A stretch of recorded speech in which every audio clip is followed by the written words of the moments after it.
talking about? She's the type who says one thing and sticks to it, and she could kill me at any moment.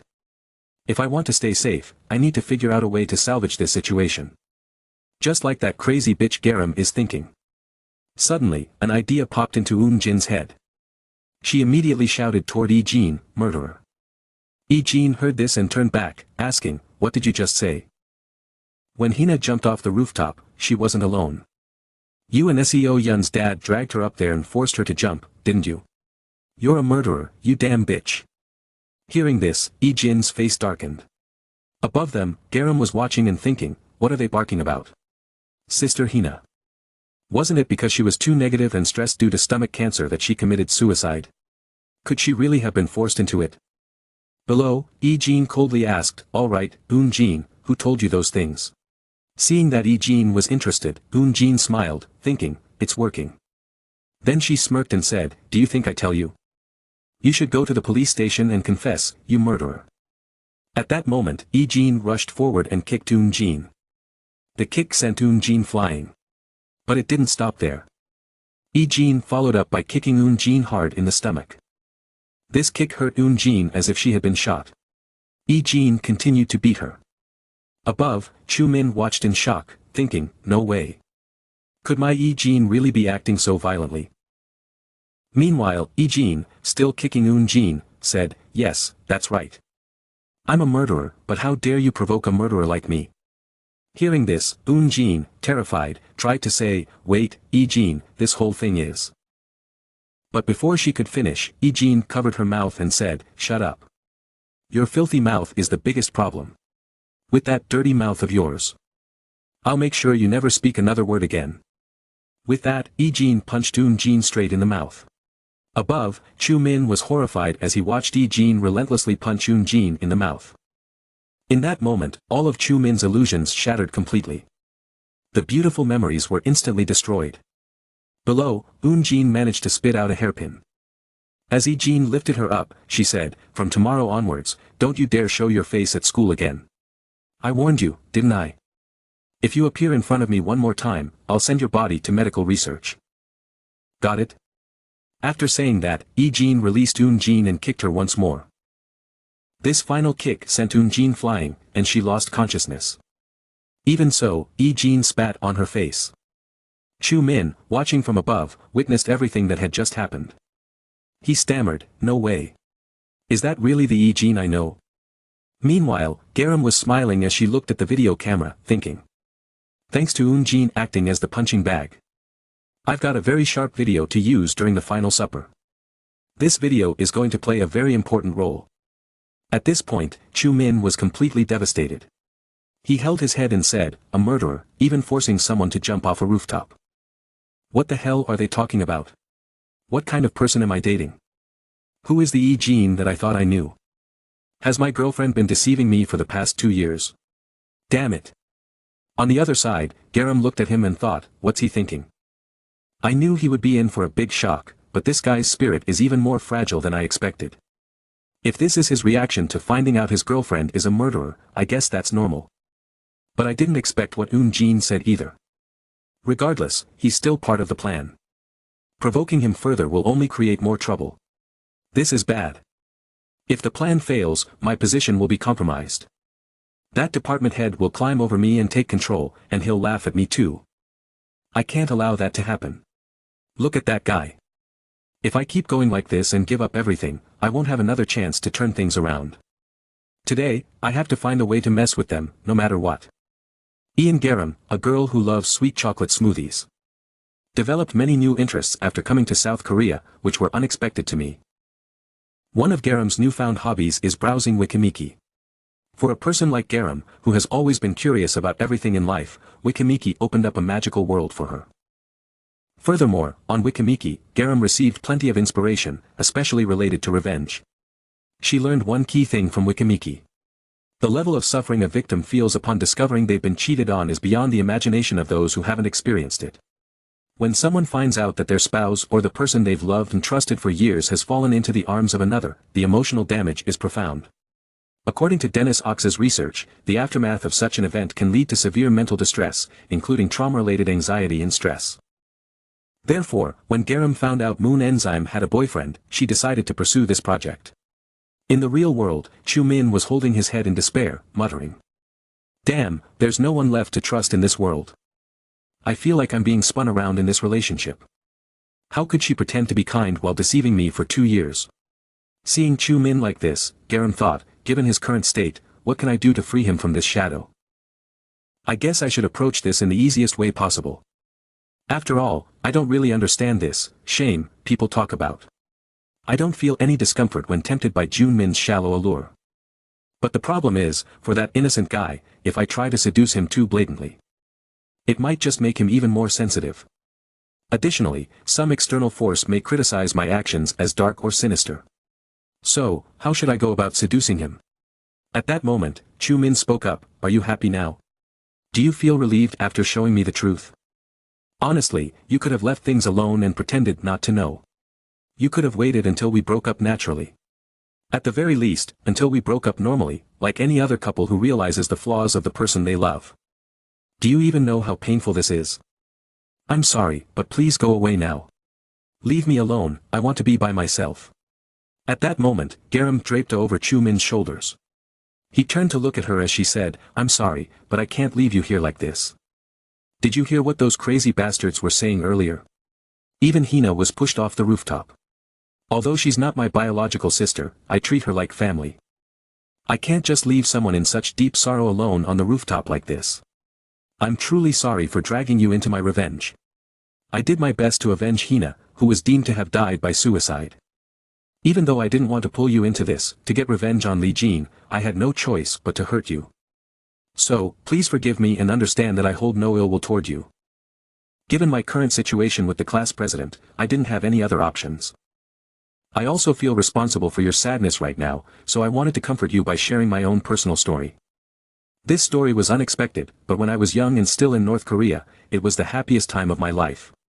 I had a father who loved me deeply. Even though life over there wasn't as luxurious as it is here in South Korea, just thinking about my future, living with such a loving father, made me content. I didn't feel any jealousy, even though I wasn't the child of one of the high-ranking officials in North Korea. If Li Jin is your whole world, then for me, my father was my everything. But then came that day. My father was a scientist working for the party. His main job was conducting experiments on rats. And the test subject was me. I became an experiment for a research project carried out by the party. The moment I found out that I had a body suitable for experimentation, my father didn't hesitate at all. He began experimenting on me because doing so would earn him the party's recognition. He was so cold-blooded that he experimented on his own biological daughter. That's the truth about my father. At the time, I was just 10 years old and had to endure all sorts of poisonous substances being injected into my body. Those were the worst days of my life, pain that seeped into my veins. All the suffering I endured came from those years. When I was trapped behind bars, like a test rat for my father. Those 3 awful years, every day, I was injected with toxins. I had to clench my fists for 10 seconds, like this, you see. Afterward, half of my veins would turn black, like this. Chu Min, seeing Ga Ram's hand, was shocked and exclaimed, "Oh my God, you must be in so much pain." Ga Ram responded, "Honestly. I hate myself right now, but you show me such sympathy. You're truly a good person." Feeling shy after hearing Ga Ram's words, Chu Min stammered, "Oh no, I just..." But Ga Ram continued. "Anyway, what I wanted to say is that I've also experienced similar pain to yours. The image I had of my beloved father was just a delusion of mine. I lost everything in one morning, and I thought my life was over. But life brought me here to South Korea, where I met my stepfather. Thanks to his care, I can now enjoy chocolate smoothies whenever I want." She let out a sigh and added, "In the end, the world you once knew will collapse, but even if you think everything is over, if you have the courage to keep moving forward, you'll reach a new world just like I did, right?" Hearing Ga Ram's words, Chu Min hesitated, "A new world?" Ga Ram smiled and continued, "I've said too much. You can use another girl to forget your ex, you know. My original plan was to seduce you so you'd dump that Ejin. But seeing how kind and pure you are, my conscience wouldn't allow it. You're a good guy, and someday you'll meet someone even better than her." She continued, "As for my shirt, you can either throw it away or use it as a handkerchief if you want. I'm sorry for causing you so much trouble these past days. I'll be going now. Just as Ga Ram was about to leave, Chu Min shouted, wait. Seeing his reaction, Ga Ram smiled and thought, as expected, with a sweet, gentle guy like him, a little strategy works best. She turned back with a grin and asked, why did you call me? Do you have something to say? Chu Min stammered, you still haven't returned my phone. You're giving me your shirt so you don't have to give me back my phone. Are you kidding me? You promised to buy me the latest model. Now, you need to come with me to the mall, and it's the perfect spot for a date, too. He continued, you told me to use another girl to forget my ex, right? Fine then, if you're going to use me to get over your breakup, you might as well use me for your revenge, too.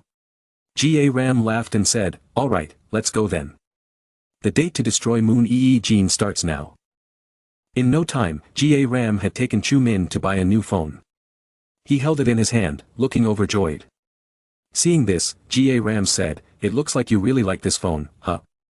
Chu Min smiled and responded, well, it's the newest model, and it has so many more features compared to my old phone. Ga Ram replied, well then, I've compensated you with a brand new phone. Now we're officially dating, right? You'll follow me from now on.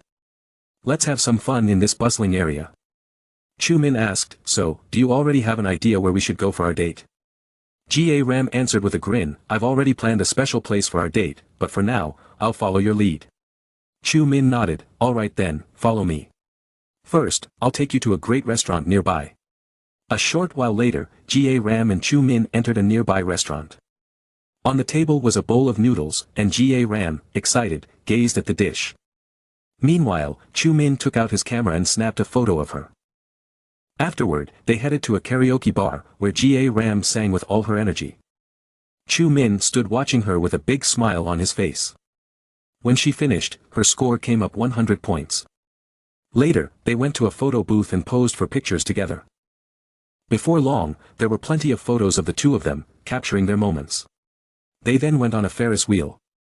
As someone pressed the button, the wheel ascended, causing Ga Ram to feel like she was flying into the air. But soon after, her body came tumbling down, landing right on Chu Min's lap. His whole body shook as Ga Ram's touched him. Ga Ram turned to look at him with a smile.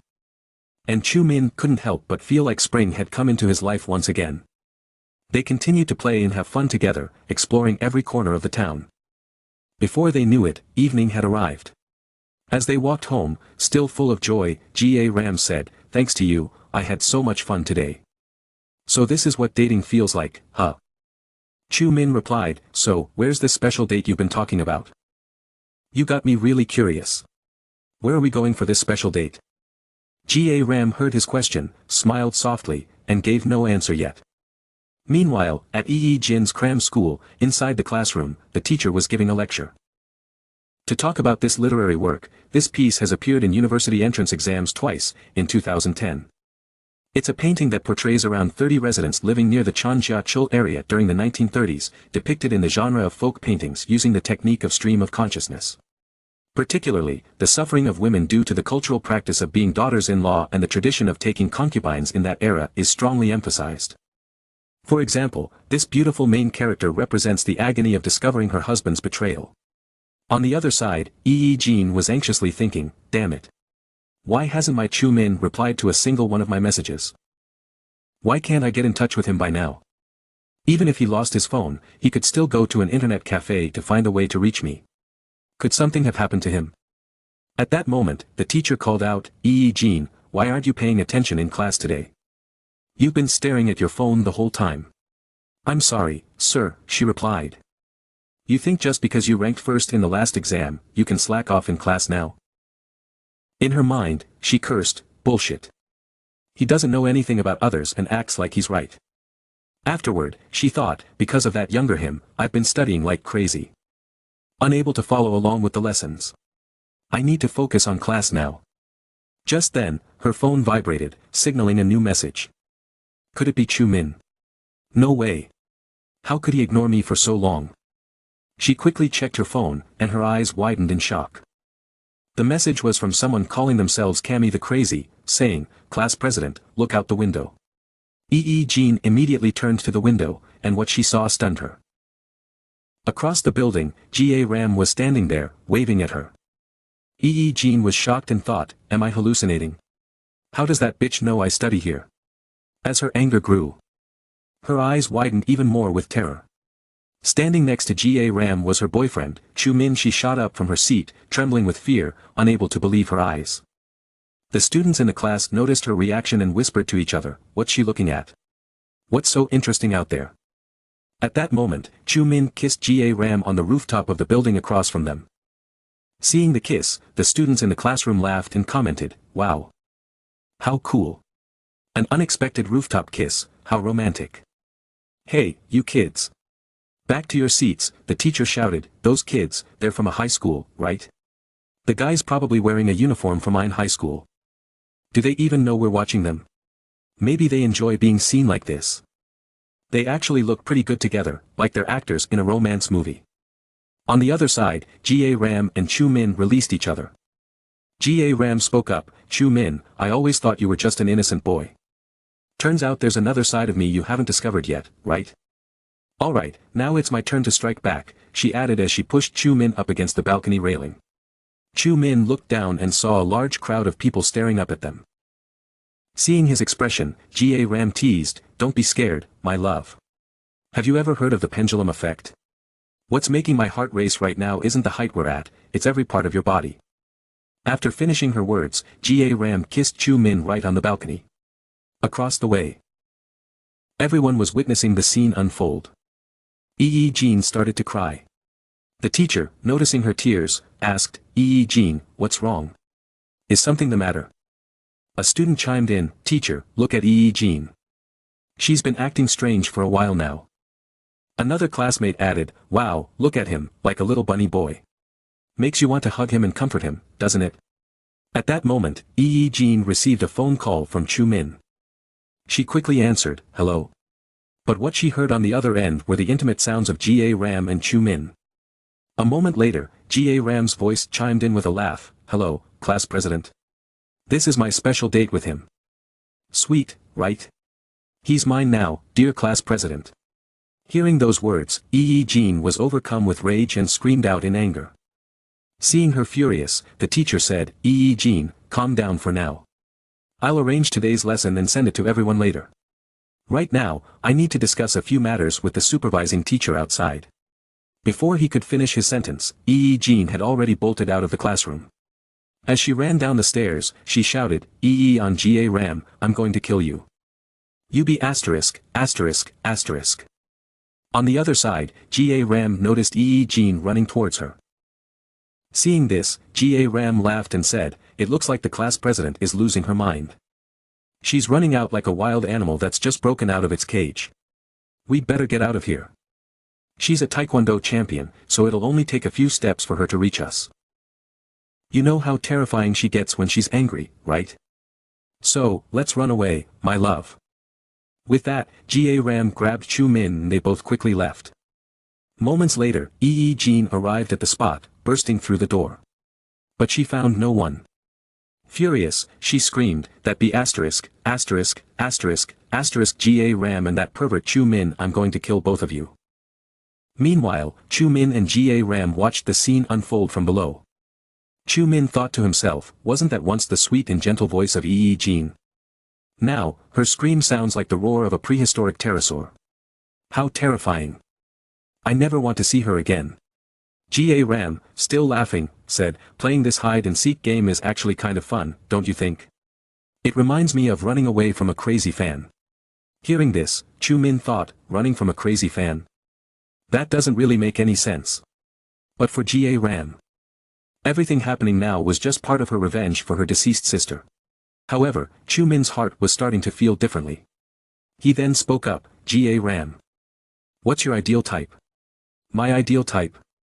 Why are you asking that all of a sudden? Ga Ram replied. I just want to know more about you, Ga Ram. I'm really curious about you, Chu Min said. Ga Ram smiled and answered, my ideal type. Well, I've always imagined someone strong.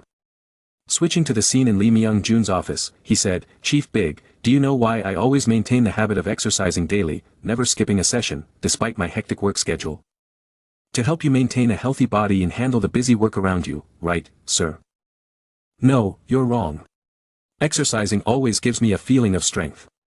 Strengthening my muscles can help increase the production of PDNF, which improves cognitive ability and increases blood flow to the brain, boosting mental alertness. Do you understand what I'm saying? I always strive to maintain the highest level of mental focus, so I can plan and get revenge on those scumbags. Of course, sir, you mean we must be patient and wait for the right opportunity, correct? Exactly. So, how's GA Ram's project going? I'm reporting on the current situation of the project. Today, GA Ram successfully seduced 2 men. They went to a restaurant, took photos, went to karaoke, and even visited an amusement park. There have been a total of 4 dates so far. After that, they went straight to the cram school where Jean is studying. On the rooftop of the building opposite the academy, in front of many people, they openly expressed their affection for each other. They successfully provoked Jean. Just as expected. How is Jean now?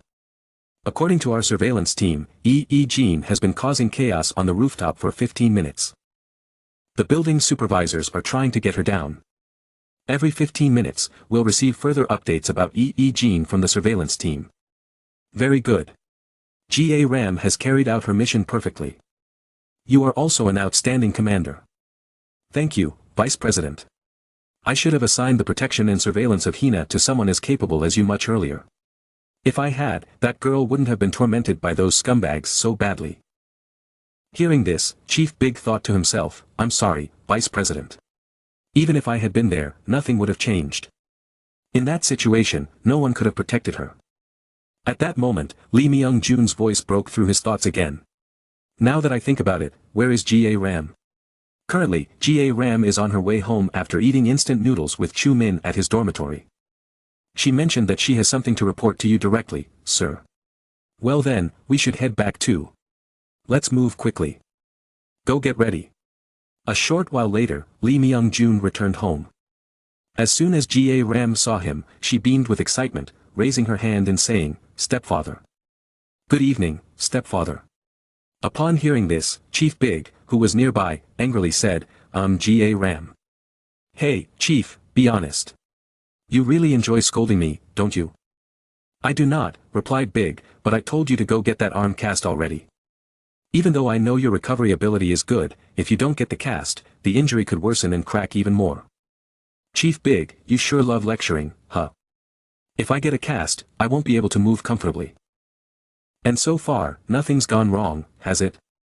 At this point, Lee Myung-jun spoke up, GA Ram. Even a light touch could cause a bone to break again. So stop bragging and listen to Chief Big. Yes, stepfather. I'll go get the cast tomorrow, GA Ram replied. Her response made Chief Big angry, thinking, this girl dares to mock my words. Then, Lee Myung-jun said, so, what is it you wanted to talk to me about directly? Go ahead and say it right here. Hearing his question, GA Ram hesitated for a moment before responding, today, I overheard a conversation between Eun-jin and Yi-jin. It seems Haina's death wasn't a suicide after all. What? Do you know what you're saying? You can't just throw around phrases like, it seems. Have you confirmed this information yet? Although I haven't fully confirmed it, I heard clearly that she was forced to jump from the rooftop. This information is also captured on the camera footage, which has been sent to the surveillance team on site. You can review it there. Upon hearing this, Lee Myung-jun's body showed signs of lowered blood pressure, and GA Ram rushed over to support him. Chief Big also rushed over, saying, Vice President. GA Ram quickly asked, Stepfather, are you okay? Everything was happening just as she had suspected. My Haina wasn't the kind of person who would ever think of doing something so desperate, she said. Stepfather, I know this might be an inappropriate question right now, but to make you feel better, I still want to ask, before I go get my cast tonight, can I use the kitchen? Lee Myung-jun thought for a moment and then replied, the kitchen. Right, we still need to continue with our revenge. In her entire life, Haina never once treated Yi-jin to any delicious food. Today, I'll allow you to use the kitchen, but tomorrow. Yi-jin needs to be fed until she's full. Don't worry, leave everything to me, GA Ram said confidently.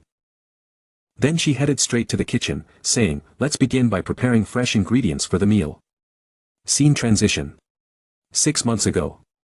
At this moment, Hana is coughing violently. She is crying, and her mouth is vomiting out cigarettes. A voice suddenly echoes. Look at her over there. She's even vomiting out maggots. It's so disgusting, it's unbearable to watch. Let's see how much she can throw up. 1, 2, 3 cigarettes, just enough. She's managed to vomit out an entire pack of cigarettes. You know what? This also proves that nicotine can induce vomiting. Hana, you've actually helped my experiment succeed. I didn't expect it to work. You're a real scientific genius. Hearing this, Jean responds. Is there any point in treating me like this? Do you think that by bullying someone like me, you'll become superior? Will it make your life any better? Stop laughing like a lunatic. You're just a coward afraid to face those you need to. So you're taking your frustration out on me in a really nasty way. What are you talking about? Even though I'm in this miserable situation, I have no regrets about confronting you. Here, you're just bullies picking on the weak. I'm living a very righteous life and haven't done anything shameful. This is how I'll continue to face people like you. Jean, instead of taking your anger out on me, are you brave enough to stand up to your brother? Hearing Hana's words, Jean angrily kicks and curses. Shut up, you bitch. At that moment, Jean wakes up from a dream. She had just dreamt of torturing enzymes. She thinks, why am I dreaming about such scenes at times like these? Those memories are disgusting and not even worth calling memories. It's okay, I agree with you, Hana. But the shock I caused you was also my way of dealing with my own emotions. Still, Hana, you should know that I wasn't the one who killed you. I always paid attention to the force I applied with each strike and the ingredients and quantity of what I fed you. Damn it, you're a strong person. You endured my nasty tricks while I relieved my stress, and you gained a reputation for virtue. Neither of us lost to the other. If only it were just a mistake. Damn SEO Yun, that bitch, ruined everything. That demon went too far and brought you to this state. On the rooftop that day, it was SEO Yun who made me act like a devil. If it were you, would you have been able to resist SEO Yun's orders? To be honest, what did I do wrong? It's all SEO Yun's fault. It was SEO Yun who made me do it. That's right, you didn't die because of me. So you need to deal with your damn sister. A while later, downstairs at Eugenia's house. Eugenia is slowly walking downstairs when a voice suddenly calls out. Why are you sleeping in so late today? Will you sleep in like this on the day of your university entrance exams too? Apologize to your father-in-law and stop being so noisy. During the exams, you should be at the top, but is that all you're proud of? Only those who enter university with money, scholarships, and good family backgrounds can see that as a source of pride. Eugenia, yes, father. God has said we should never let our guard down. He always warned us to avoid temptations that arise from within ourselves. Especially when you commit serious crimes. You must follow his teachings even more closely. Regarding school violence, I am not pleased with you. You caused those incidents, and I had to endure it. I didn't bring everything up again to teach you a lesson, considering your mother. I didn't allow you to learn Taekwondo to become an athlete, nor to use it to bully others. Why are you bringing this up again, husband? I'm bringing it up to make sure she always remembers it. I also heard there was an incident at the academy yesterday. You caused trouble again, just like with the school bullying. If it happens again, I will end your life. Hearing these words from her father, Eugenia is terrified. A few seconds later, she hurriedly says, I need to use the bathroom for a moment. Eugenia rushes into the bathroom and immediately vomits into the toilet. Later at school, inside the classroom. Students are discussing. Look at him. The atmosphere in the class is so tense today, isn't it? I saw the class monitor shaking and crying earlier. Really? The class monitor didn't even come to class. Although we don't know what happened, should we place chrysanthemums on his desk? But Youngerum also skipped a period today. So, what exactly is going on? Eugen was sitting there, holding her phone and crying. She stared at the screen, looking at a picture of herself with Truman. In that moment, she felt like her life was over. That wretched Youngerum had ruined everything, even her final exams were doomed. Her father would find out, and he'd kick her out of the house. Most importantly, she had lost two men, the love of her life. She no longer had anyone to lean on. Her life was completely destroyed. She thought that when she killed Youngerum, she would also end her own life. Just then, Youngerum walked into the classroom, laughing and saying, "Look at me, I'm Youngerum the mummy. I broke a bone." Everyone turned to look at Youngerum, but Eugen was furious when she saw her. Seeing Eugen's angry expression, Youngerum smiled and said, "Oh, class president. I just learned some new South Korean words, do you want to hear them? Your boyfriend is amazing." Hearing this, Eugen trembled with rage and tears in her eyes. She glared at Youngerum and muttered, "You filthy whore, you disgusting slut." Youngerum merely smiled and said, "Why don't we head to the gym? Come with me." A while later, the two of them arrived at the gym. As soon as they arrived, Youngerum chuckled and said, "Here, you can do whatever you want. Honestly, you're tough, getting humiliated like that and still wanting to fight me. How can I lose to someone who only knows boxing? In this open space, my kicks have no limits. Today, I'll drag you down to hell, and I'll follow right after. Let's go all out today." As Eugen charged toward her, Youngerum kicked her hard, sending her flying 10 meters away. Eugen landed on the ground, groaning in pain. Youngerum's squats could reach 250 kilograms. And her kicks were from Muay Thai. At this point, Youngerum spoke coldly, "Class president. I've always wondered. When did you figure out I was a boxer? In the science lab earlier, all I did was some basic kicks, nothing but boxing practice. Did you think you could stand a chance against me? How cute. Honestly, there's a reason I brought you here. This is a special meal, full of nutrition, just for you, class president. Imagine how your body will react and this goes down your throat. It will go numb, and you won't be able to handle it. After you eat this, will you even survive and leave this gym?" She grinned and said, "It's time for lunch, dear class president." Hearing this, Eugen was terrified and thought, "What the hell is she planning to make me eat?" As she walked away, Eugen thought to herself, "There's no way I can stomach that disgusting thing she made. How can I escape from here now?" Seeing Eugen trying to crawl away, Youngerum called out, "Class president, if you push yourself too hard, you'll only make it worse. After that kick I gave you, how long do you think you can last? Even if you squirm and crawl away like that, in the end, you'll still have to drink what I've prepared for you. To make sure you don't run, I'll use these bandages to tie you up. Although the head of the department told me to keep my arm in a sling, I'm sure you understand that sometimes exceptions have to be made for a greater cause." Eugen shouted angrily, "Don't come near me. Get away, you filthy dog." A little while later, Garam tied Eugen up. Eugen screamed in frustration, "Let me go, you crazy bitch."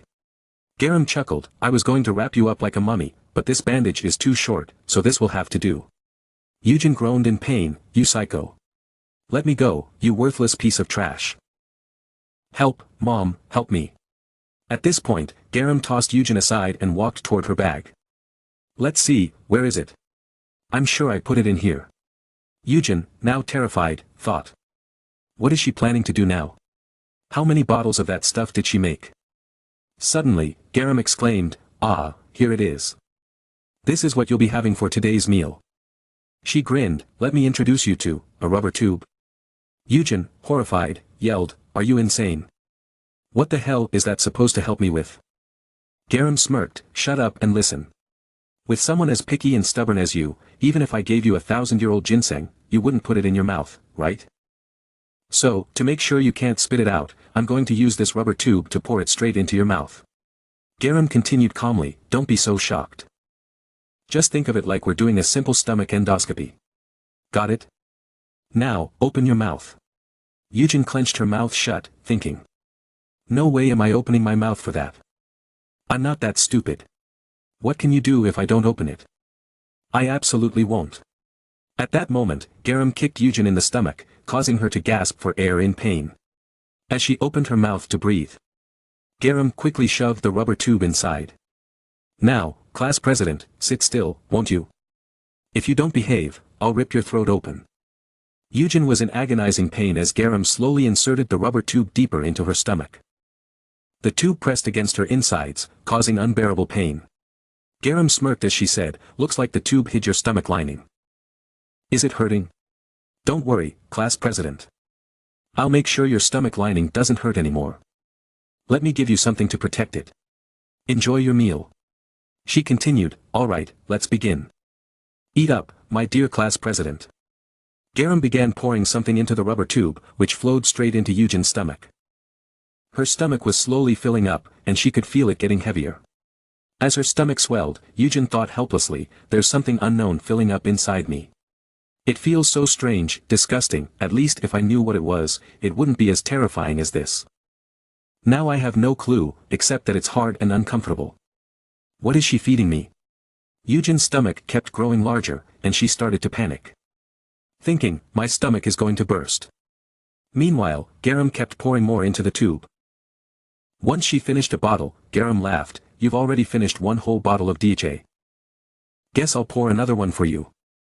Yujin, struggling, shouted, you dare. I'm at my limit. Garam responded with a grin, worried you didn't eat enough. Don't be. There's plenty more to fill you up. I still have 5 more bottles here. I even brought some water for you, in case you get thirsty. She added, let's continue. Time for the second bottle. Time passed, and Garam kept forcing Yujin to consume bottle after bottle. After a while, Yujin, in agonizing pain, thought. Damn that psycho Garam. How could you push me this far? You forced me to eat all 6 bottles of that disgusting stuff. Even when Lee Hina was tortured, I wasn't treated like this. And now you're making me drink 2 more 1.5-liter bottles of water. It's beyond the capacity of any normal person's stomach. If this keeps going, I'm going to die from a ruptured stomach. Finally, Garam yanked the rubber tube out, causing Yujin even more pain. Garam laughed and said. How was the meal, class president? Did you enjoy it? Yujin, gasping for breath, cried out. What the hell did you feed me? Garam, still smiling, replied, my dear class president. Do you know what happens when dried seaweed meets water? It can expand up to 14 times its original size. A small pack of dried seaweed, the size of a cigarette pack, can be enough to make 40 portions of seaweed soup. So, if someone unaware eats dried seaweed like a snack, they'll end up vomiting and might even take a trip to the emergency room. Garam continued her monologue. Even in North Korea, people who collect and eat dried seaweed that's been left to dry in the sun by the seaside have ended up with ruptured stomachs, leading to their deaths. Now, with what I've given you, you can probably guess what's going to happen after you ate all 6 bottles. With a sinister smile, she added, I'm sure the readers can already guess too. The thing Yujin ate, the stuff Garam fed her through the rubber tube, compressed into small pellets, was nothing but dried seaweed balls. Garam then taunted, now, with 200 dried seaweed balls expanding inside your stomach. What do you think will happen next? Let's wait and see. While Garam was feeding Yujin seaweed in the gym, back in the classroom. The teacher began to speak, class president, take charge of the class. Everyone, pay attention. But when the teacher looked around and didn't see Yujin, he asked, where is the class president? And why is the class half empty today? Where did everyone go? Upon hearing this, John and Sihi exchanged glances. A second later, Sihi raised her hand and said, Sir, I know what happened. The seat in front of me belongs to Song Eun-jin. But she got injured yesterday and asked to stay home to rest. As for the class president and Garam, they both weren't feeling well. So they asked to go to the infirmary during the break. What? They went to the infirmary? The teacher asked angrily. Those kids are probably skipping class and playing around somewhere. Earlier, I had a headache and went to the infirmary for some medicine. But I didn't see anyone there. Do you all think I'm that easy to fool? Now, tell me where they really are. Sihi started to panic.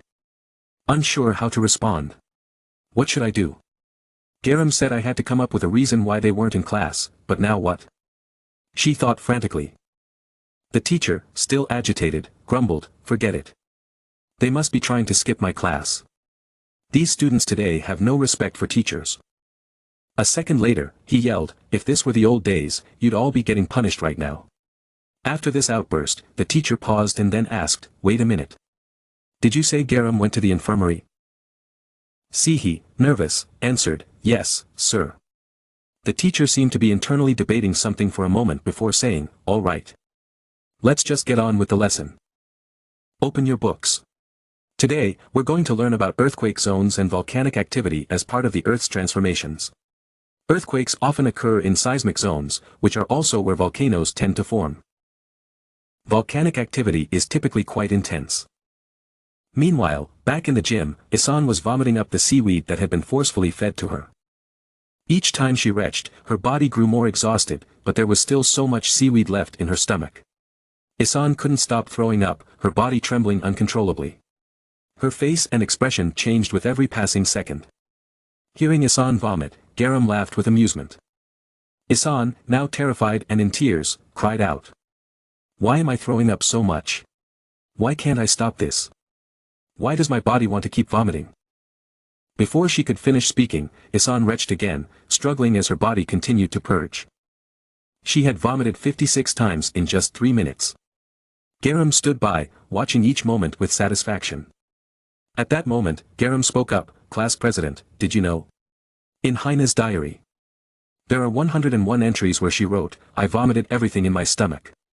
And you've only thrown up 50 times and you're already complaining? You still haven't reached Hina's record of vomiting. You owe her, and you'll have to vomit every bit of it, principal and interest included. Keep going, class president. If your stomach doesn't explode, it wouldn't be fun, would it?" Isan continued retching, tears streaming down her face as she thought. Why on earth is this cursed seaweed in my stomach making me vomit uncontrollably?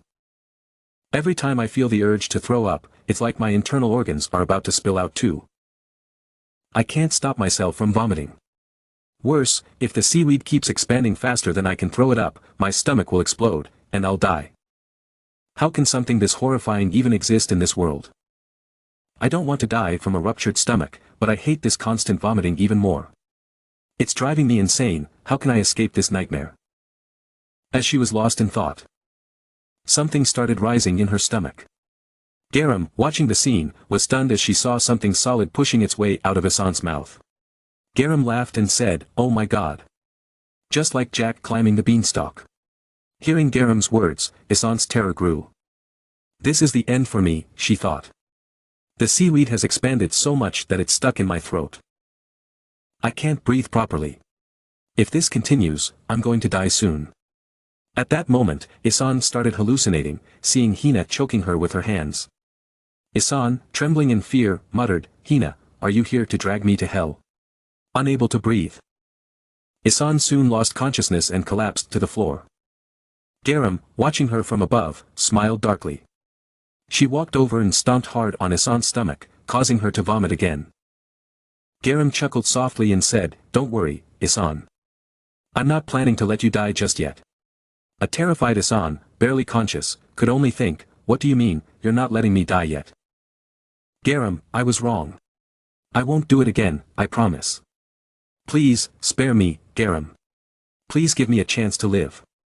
Isan begged desperately. Garam smirked and replied, "Isan, don't you remember? Earlier, you said you were going to kill me. You don't remember? I really thought I was about to meet my maker. You disappointed me so much, you know." As Garam finished speaking, Isan started vomiting again. Between retches, she cried, "Call 199. Call an ambulance, please." Garam laughed, "Oh, look at you, how pitiful. What would calling an ambulance do for you? They can't help you. All they'll be able to do is watch you suffocate to death. But I have a faster solution. Just vomit everything out, and you'll be fine." As she said this, Garam kicked Isan hard in the back, causing her to vomit violently once again. After a few more moments, Isan started to regain a bit of clarity. The gym floor was now covered in seaweed. Isan had been vomiting for 35 minutes straight, retching a total of 382 times. Garam, watching the scene unfold, laughed and said, Look. Anyone who walked in now would think we're farming seaweed in here. Well, it seems like you've paid off your debt, principal and interest included, huh? Good job, class president." Hearing this, Isan, exhausted and trembling, smiled weakly and replied, "Thanks, Garam. So, I've paid my debt now, right? Will you forgive me?" Garam's smile faded. "What nonsense are you talking about, class president? There's still a lot more you need to pay back." Isan, confused and frustrated, shouted, "What are you talking about? You just said I've paid everything." Garam sighed, "Oh, you poor thing. Sure, you've paid for what you did to Hina, but did you know that your actions gave her stomach cancer too? And don't forget the debt you owe for making her jump off the rooftop." Isan's eyes widened in horror. "What? The rooftop? How do you know about that?" As she spoke, Isan suddenly remembered something. Her voice trembled as she said, "So, you were up there that day, watching." Garam smiled coldly, "That's right, my dear class president. I was there. Well, today's game is over. But don't worry about the remaining debt. You'll pay it all, no matter what it takes. I'll make sure of it." Isan, trembling in fear, felt the full weight of Garam's words. Meanwhile, Garam turned to leave and said, "Oh, and make sure you clean up the mess you made in here. See you later, Isan." As Garam walked out, Isan, enraged, screamed at the top of her lungs in the empty gym. Once outside, Garam made a call to Lee Myung-jun's stepfather, "You're safe now, right? I just did something praiseworthy, father. Have you seen the video I sent you?" Garam asked cheerfully. "Yes, I've watched it," Lee Myung-jun replied. "That seaweed dish looks delicious." Garam giggled, "Thanks, father. So, have you come up with a recipe for the final dinner based on my creation yet?" Lee Myung-jun responded, "Yes, it's time to finish this revenge. The project to eradicate the evil twins, Song Eun-jin and Moon Isan, and the final dinner party will soon be complete. We'll make sure those who robbed Hina of her life pay the price." Just then, another voice called out to Lee Myung-jun, vice chairman. Lee Myung-jun turned to Garam and said, "It seems like we need to end this call now. Let's continue with our excellent plan, Garam." "Let's do it," Garam replied, smiling. The next morning at Lee Myung-jun's company, he was in his office with department head Big. At that moment, Lee Myung-jun glanced up and heard a voice from outside. "May I come in?" Hearing that, Lee Myung-jun pulled the person to come in. The office door slowly opened, and the person who entered was Song Jin-sik. He was smiling as he greeted, "Hello, Vice President. Have you rested well? Thank you for arranging such a great place for me to relax. Please have a seat." "Yes, sir." As soon as Song Jin-sik sat down, he immediately smiled and said, "Today, when I got to play golf at this wonderful place with a distinguished guest like yourself, I don't know if it's because I got some luck from you, but I found that my shots never missed the target. Although I was the one putting the ball in the hole, how could I compare myself to a professional like you? You've given me quite a few surprises." Lee Myung-jun heard him speak but remained silent, while Song Jin-sik kept laughing after his flattery. At this point, Lee Myung-jun finally spoke up, "I have some unfortunate news for Director Song here. The decision by our corporation to support your efforts in expanding the trade route has been cancelled." "What do you mean, sir?" "Our corporation has conducted a financial review of the trade company, Nong Van, under your management, and we found that its financial situation is not stable enough for us to invest. Therefore, the investment to support the expansion of the trade route has been indefinitely postponed." Upon hearing this, Song Jin-sik was horrified and exclaimed, "This can't be. What do you mean by this? So, why did you call me all the way to distant Thailand?" Seeing his reaction, Lee Myung-jun calmly responded, "You don't need to be too upset. On the contrary, our corporation has a better project that we would like you to take on." "A different project? What project is that, Vice President?" "You may have heard of it already. Our corporation has a subsidiary here in Thailand that is gradually entering the market. Recently, we have been in the process of looking for a company to collaborate with in supplying goods to our subsidiary." "What do you mean by that, Mr. Lee Myung-jun?" "Director Song Jin-sik, how long will you continue to worry about profit margins and trading with others? Why don't you try producing the products directly at your factory and supply them to our subsidiary?" Song Jin-sik, hearing these words, laughed loudly and said, "If I can take on this project, there is nothing better. Isn't this the kind of opportunity that everyone in the trade sector dreams of? But producing and supplying goods here means you're planning to set up a subsidiary for us here, right? That would require a considerable amount of capital. How much would I need to invest?" Lee Myung-jun responded, "Indeed, the amount you'll need to invest won't be small. From covering legal procedures, purchasing equipment, to buying land for the factory, adding all those costs together, you'll need to have 20 billion won. I will invest 10 billion won, and the remaining 10 billion will be your part, Director Song. We'll split it evenly, 50 to 50. Of course, I understand that raising this amount of money will be a huge burden for you, but this is the best proposal, a big opportunity, that I want you to take on. With this project, it's your chance to provide a massive supply of goods to our Hyundai Group subsidiary. Rest assured, we won't let you down." Hearing these words, Song Jin-sik was momentarily stunned and began to think. One thing he could be certain of was that the subsidiary the vice president mentioned must be Boon Electronics, a subsidiary of Hyundai Group gradually entering the Thai market. Last year, when the parent company's stock wavered, this was one of the few subsidiaries that remained unaffected. If he could consistently supply goods to such a large and stable company, it would be a rare and invaluable opportunity. However, one concern came to mind, and after thinking, he spoke up, "Vice President, I am very grateful for your trust and for offering me such a great project. But unfortunately, our company doesn't have enough capital to operate a production company. I'm sure you're aware of this after conducting the financial review of our company. Even if I try to raise funds through commercial banks and investment banks, I can only manage about 5 billion won." Hearing this, Lee Myung-jun replied, "Then do this. Do you remember the apartment I gifted you? I'll introduce you to a trustworthy private credit company. You can mortgage your apartment and private house in Gangnam to raise the additional 5 billion won. Upon hearing this, Song Jin-sik was shocked and thought, "No, absolutely not. Borrowing money at high interest rates to take on such a large-scale project? This can't happen." Lee Myung-jun then said, "Director Song, please think carefully. From the beginning, I've tried to secure this project to support you in your work. Initially, the company our group considered wasn't yours. However, because I wanted to keep my promise to you, I made this offer. Therefore, if your company encounters any difficulties during the process, we will do our best to assist you, both physically and mentally. This is also clearly stated in the contract. Please take a look and review it." Song Jin-sik looked at the document and thought, "All right, there's nothing to hesitate about. After all, if this doesn't work out, the vice president will be the one to suffer the most." Even for a large tycoon, investing 10 billion won isn't something taken lightly. It must have taken great determination to make this offer. Clearly, providing this capital is a way to bring me to his side. Moreover, the apartment in Gangnam wasn't really mine in the first place. If half the capital is coming from him, then this seems like a gamble worth taking. From the start, this gamble was already set, with the consumer being a large-scale buyer. This is a golden opportunity handed to me by fate. Making up his mind, Song Jin-sik then said, "Vice President Lee Myung-jun, please trust me and leave everything to me." Hearing this, Lee Myung-jun responded, "Good. Then review the contract one last time." Song Jin-sik held the contract in his hand and smiled, "Since this contract was prepared by your side, I'm sure there are no mistakes. If there's any issue." He paused and then continued, "Vice President, this clause here.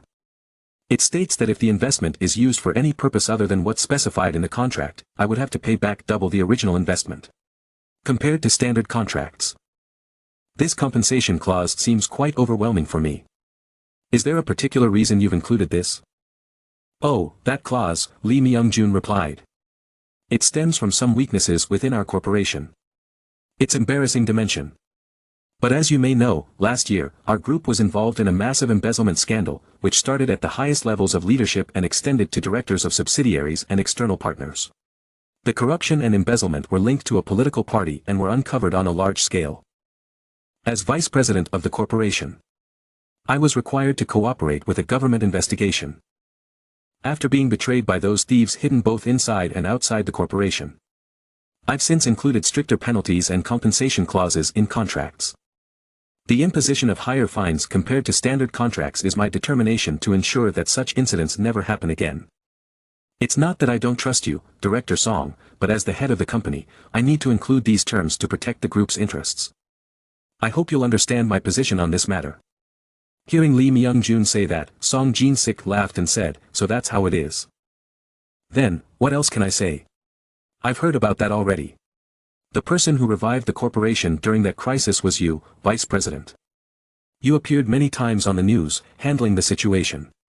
Yes, last year, I had to make a lot of efforts in many ways to revive the corporation. If you've finished reading, please go ahead and sign." "All right," Song Jin-sik replied. He picked up the contract and thought to himself, even though the penalty clause depends on the decision of the one who made it, it feels like that person is secretly preparing for something. As long as nothing goes wrong, I don't need to worry anymore. I just need to ensure I don't violate anything to avoid paying compensation. Let's just sign it."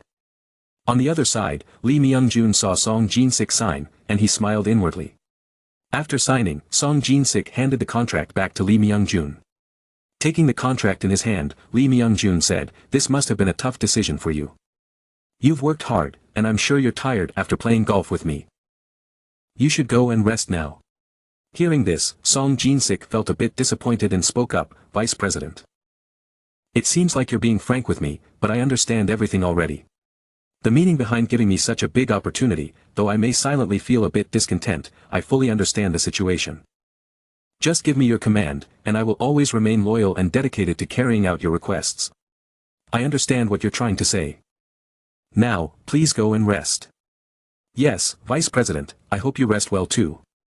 After Song Jin-sik left, there were only two people left in the room. Department Head Big spoke up, "He does have some strategy, but if he thinks he's the one you'll choose to help you get revenge, he's gravely mistaken." "No, Department Head Big, that's the truth. Our revenge plan needs Director Song." The scene shifts to Song Eun-jin's room. She was sitting bored in her room when suddenly, someone rang the doorbell, startling her. Hearing the bell, Song Eun-jin worriedly thought, "Who could that be? No one told me they were coming today." At that moment, a voice called out, "Delivery." Hearing that, Song Eun-jin smiled and said, "It's the self-defense spray to deal with Moon-e, Eun-jin, and Yun-Jie Gum. Finally, it's here. Staying home alone feels much safer now. This is the weapon that will protect me." "Moon-e, Eun-jin, and Yun-jie-ram, what are you? Do you think I'm scared of you?" Outside, the delivery person smiled when they saw Song Eun-jin come to open the door. "Hurry up and open the door. Your Jie-ram is here." Seeing Jie-ram arrive, Song Eun-jin froze in shock. At that moment, Jie-ram was standing at the door of Song Eun-jin's house. When Eun-jin saw Jie-ram, she was extremely frightened, but still had to invite Jie-ram inside. Once inside, Jie-ram took off her cap, her eyes scanning everything in Eun-jin's home. Meanwhile, Eun-jin, trembling with fear, walked inside, but kept her eye on Jie-ram. In her mind, she was thinking, "Damn it. Why is that crazy woman Jie-ram sitting in my kitchen now? How does she even know my address and come all the way here? Well, since she's already here, I have to treat her properly. Better play along, or else she might go crazy again." With shaky hands, Eun-jin poured a glass of orange juice and, forcing a smile, turned to Jie-ram and said, "Jie-ram, I don't really have anything fancy to offer you, but would you like this glass of juice?" Her hands were shaking so much that the juice spilled over the edges of the glass. Seeing Eun-jin's nervousness, Jie-ram coldly glanced at the spilled juice and said, "Are you suggesting that Jie-ram should lick up the spilled juice on the floor?" No, I'm sorry, Jie-ram. Let me get you a new glass." "No need. I don't drink anything except sweet chocolate smoothies." "Then let me get you a chocolate smoothie." "No, just sit down." "That's fine." "Oh, okay, I understand." Eun-jin quickly pulled out a chair and sat across from Jie-ram. Stammering, she asked, "Jie-ram, why are you wearing a delivery uniform? Are you working part-time as a delivery person? You mean this outfit?" Jie-ram said with a smirk. "Oh, our shy little Eun-jin. If you had seen my face through the doorbell camera, wouldn't you have locked the door like fortifying a fortress? That's why I disguised myself as a delivery person, so I could get in here." Hearing this, Eun-jin thought, "Damn it, she really sounds like a criminal on the run." Then she asked nervously, "So, you just dressed up, right? You didn't take my package, did you? Why? Were you really expecting that package? If it benefits me, I might just take it." "What? You're going to take it? It's just a bear spray." "Bear spray? What are you talking about, Eun-jin?" Realizing she had slipped up, Eun-jin panicked. But Jie-ram continued, "How strange. Living in a place like South Korea, where there are no wild animals, why would you need something like that? Or, were you planning to use it on me?" No, Jie-ram. I was just trying to ease the awkward atmosphere with a joke. You know, to lighten the mood." "Really? You don't know about pranks, do you? In South Korea, people often play little jokes like this when friends visit to break the ice." "Is that so? Well, it seems there are still many things about South Korea that Jie-ram doesn't know yet." At this moment, someone outside rang the doorbell at Eun-jin's house, and a voice called out, "Delivery. It says here that the recipient needs to accept the package in person. Is anyone home?" Jie-ram quickly ran outside and pressed the button to answer, "Yes, I'm home, but I don't remember ordering anything. Could you please tell me what the package is?" The delivery man responded, "It's bear spray." Hearing that, Jiaram turned back to look at Eunjin. Seeing Jiaram's angry face, Eunjin froze in fear. Jiaram smiled and responded to the delivery man, "Yes, just leave the package at the door, please." "Thank you." Then Jiaram turned back to Eunjin, who, now terrified, clasped her hands together and pleaded, "Jiaram, I'm truly sorry. I was wrong, please forgive me. Don't kill me, please. I still want to live." At this moment, Jiaram raised her hand. A second later, she placed it gently on Eunjin's head and sat closer to her. Before Eunjin could understand what was happening, Jiaram softly said, "It's okay, Eunjin. You don't have to be so scared. I understand. You must have gone through a lot of pain to order something like that. I won't harm you, so don't worry. By the way, why didn't you go to school today?" "I missed you." Eunjin nervously replied, "I was scared the class president would kill me." Jiaram responded, "You don't need to worry anymore. I've already taken care of that violent class president for you, so you can be at peace." "Taken care of? How did you do that? You shouldn't try to know too much. It's not good for you. Anyway, you won't be bullied at school anymore. From now on, I will only treat you kindly. So make sure you go to school, okay? Do you understand, Eunjin?" Hearing this, Eunjin became emotional and, a moment later, pushed Jiaram's hand away. She burst out, "Jiaram, I'm not going to school. Do you think I'm that stupid? Last time, you said you wanted to be my friend, but then you treated me like a dog. Do you think I'll trust you again? Leave my house, or I'll call the police. Please, just leave me alone." Seeing Eunjin's strong emotions, Jiaram calmly said, "Our little Eunjin is so scared. But Eunjin, this time, you should believe me. By the way, did you know what your dad is doing in Thailand? Today, he's there to sign a contract with my stepfather. From now on, your family and mine will be closely connected.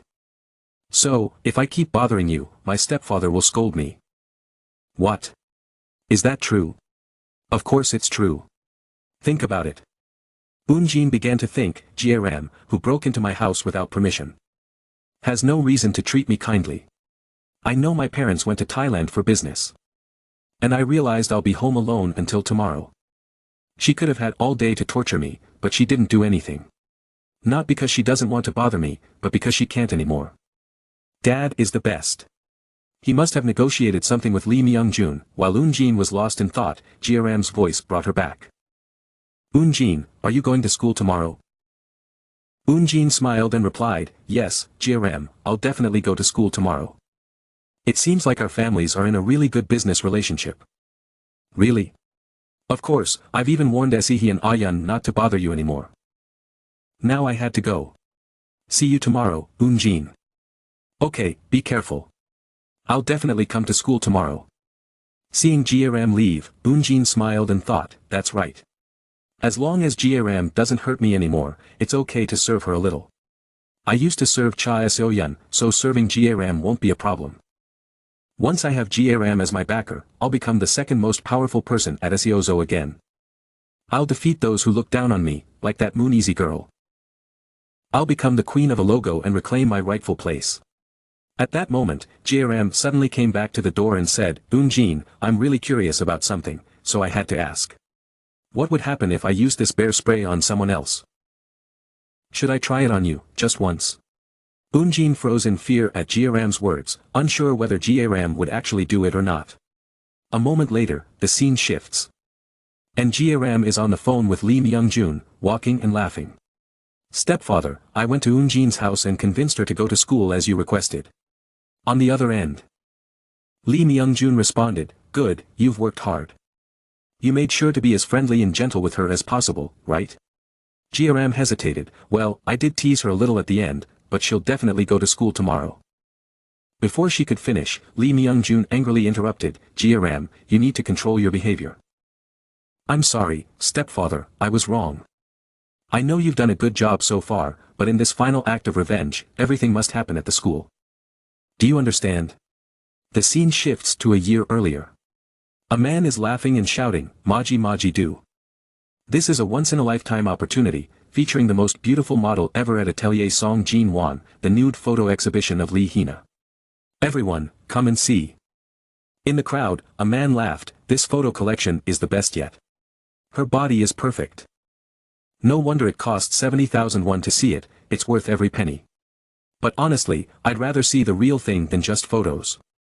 Another man chimed in, "You don't understand anything. Even if the real person is right in front of you, you can only see this kind of satire through photos."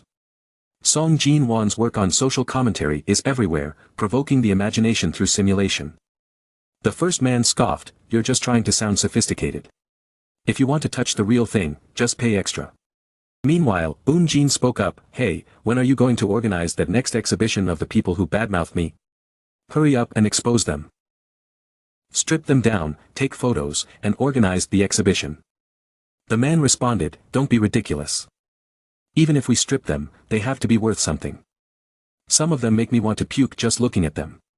Look at Hina here, she's perfect. Hina, don't frown, you'll only look uglier. Save your energy. Some people from the nearby school will be joining us soon."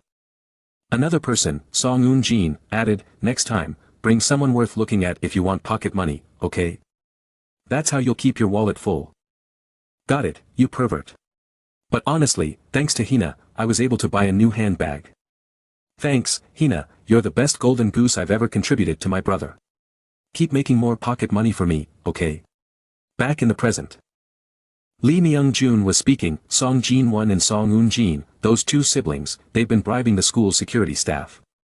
Every night, they hold those shameless exhibitions in the school's gym, involving athletes from Seoul to athletes in Bucheon and Incheon. They've been accepting money from perverts and exhibiting nude photos of 5 girls, including Hina. If anyone tries to leak information about the exhibition, their photos will be spread across the internet and sent to their families. The identities of 218 buyers involved in illegal prostitution are protected. I'll pay to bribe the homeless to act as watchmen. Ga Ram, you must punish the ringleaders. Do you understand? The place where our Hina endured so much pain and humiliation. That's where we'll carry out our character annihilation project, the destruction of the Song siblings' humanity. Following the previous episode, after Ga Ram visited Song Eun-jin's house to comfort and encourage her to return to school, she didn't forget to spray bear repellent in her face before leaving. After doing that, she called her stepfather, Lee Myung-jun, to prepare for the next phase of her plan, to humiliate the Song Eun-jin siblings. In the blink of an eye. A night passed, and the scene shifted to the school. A group of students were playing soccer on the field. From a distant corner, Song Eun-jin sat, her gaze fixed on the group. Lost in thought, her eyes were locked on one student in particular, a boy who was both kicking the ball and laughing, shining like the moon in the dark night, radiant and handsome. Eun-jin, staring at him with a silly grin, was startled when Ga Ram suddenly appeared. Laughing and saying, "Eun-jin, you look like a girl in love." Caught off guard by Ga Ram's sudden appearance and comment, Eun-jin stammered in shock, "What, how long have you been there?" "I've been here since the universe was created." Ga Ram joked, "Even though our Eun-jin only missed 1 day of school, it seems like you're having trouble adjusting, so I've been watching you closely. And, guess what, I discovered you've fallen in love, it's not what you think." Eun-jin exclaimed, flustered, "Oh my god, what is this? You don't need to be embarrassed. Eun-jin. Falling in love isn't something to be ashamed of." Ga Ram teased, "So, Eun-jin. You like Sherhu Araba, don't you?" "What, how do you know about Sherhu Araba?" "How do I know?" "Well, I asked Se He and Ion, and they told me all about it." Hearing this, Eun-jin fumed and sighed, "Those busybodies always meddling in my business." At this moment, Ga Ram smiled and said, "Hey Eun-jin, you've liked him since the beginning of the semester, right? How fresh and adorable. I wholeheartedly support your love for Sherhu Araba."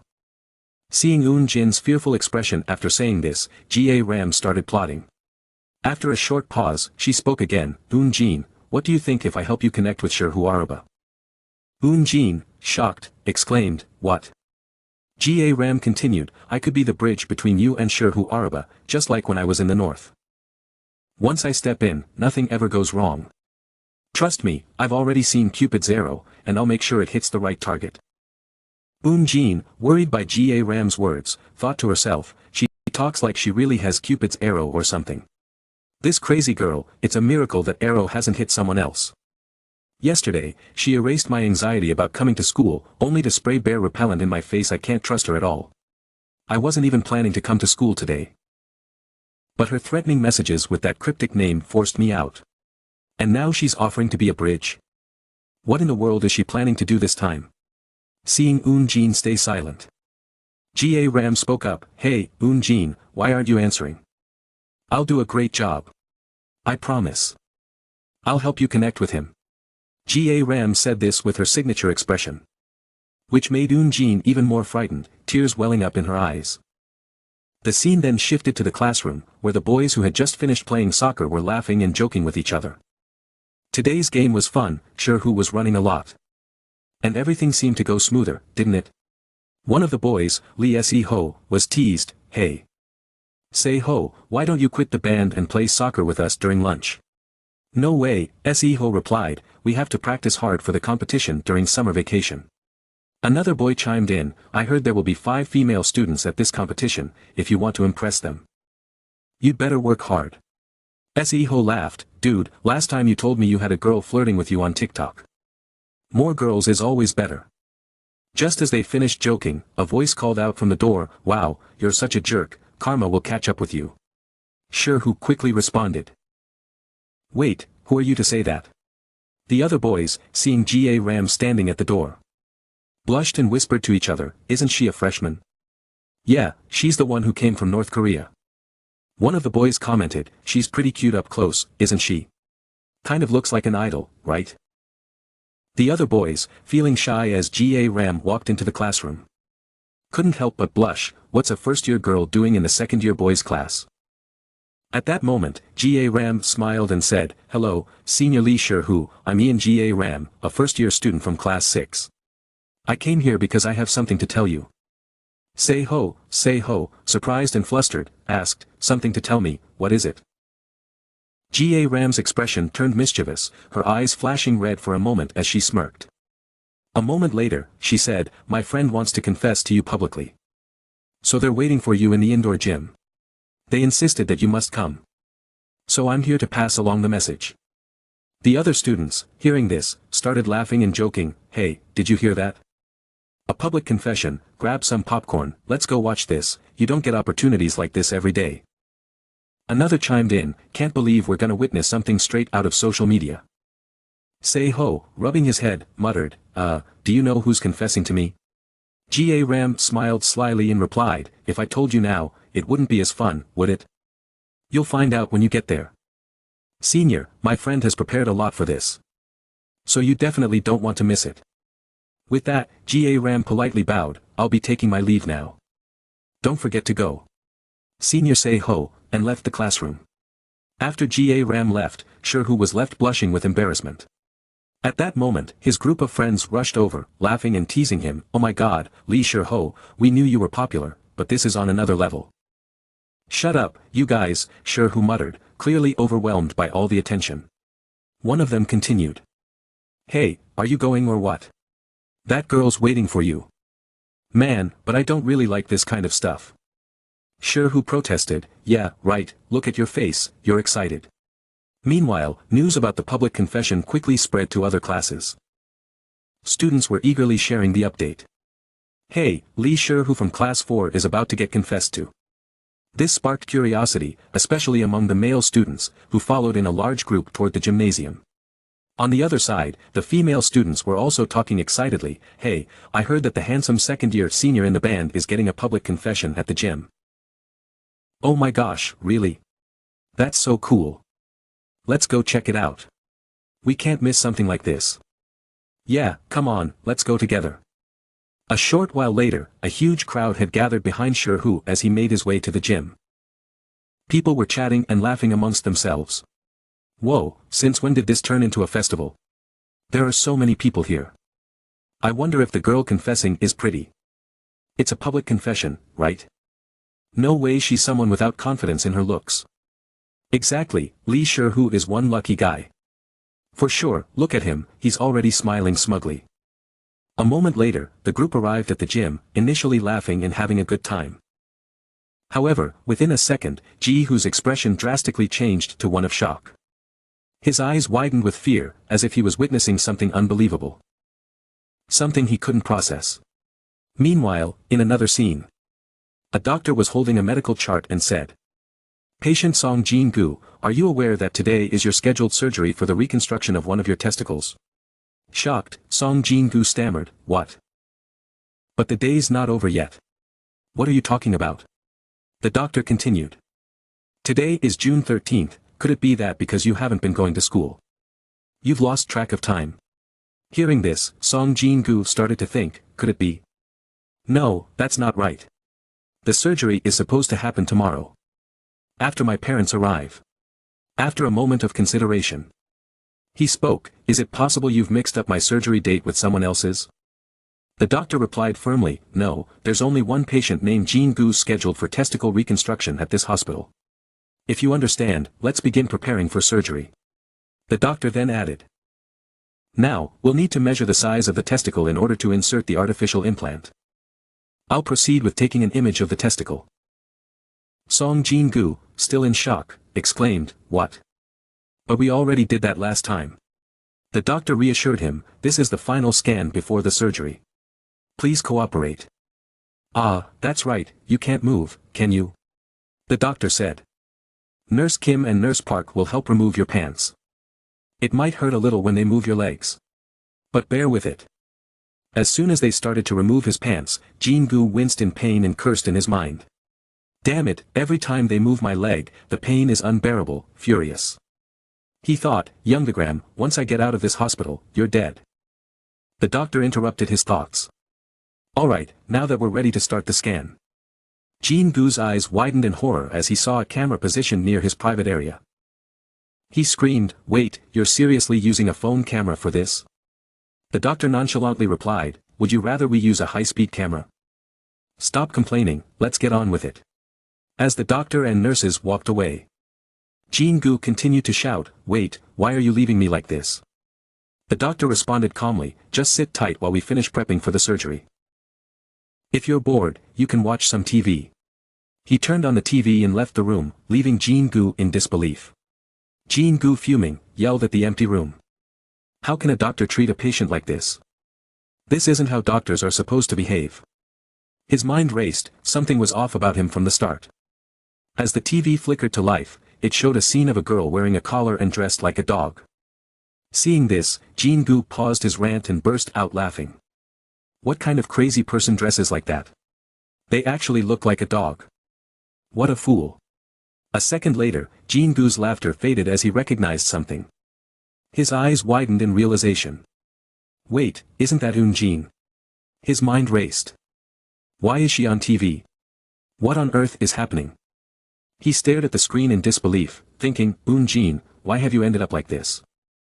What is going on? Garam had told Song Eun-jin to confess her feelings to Siho.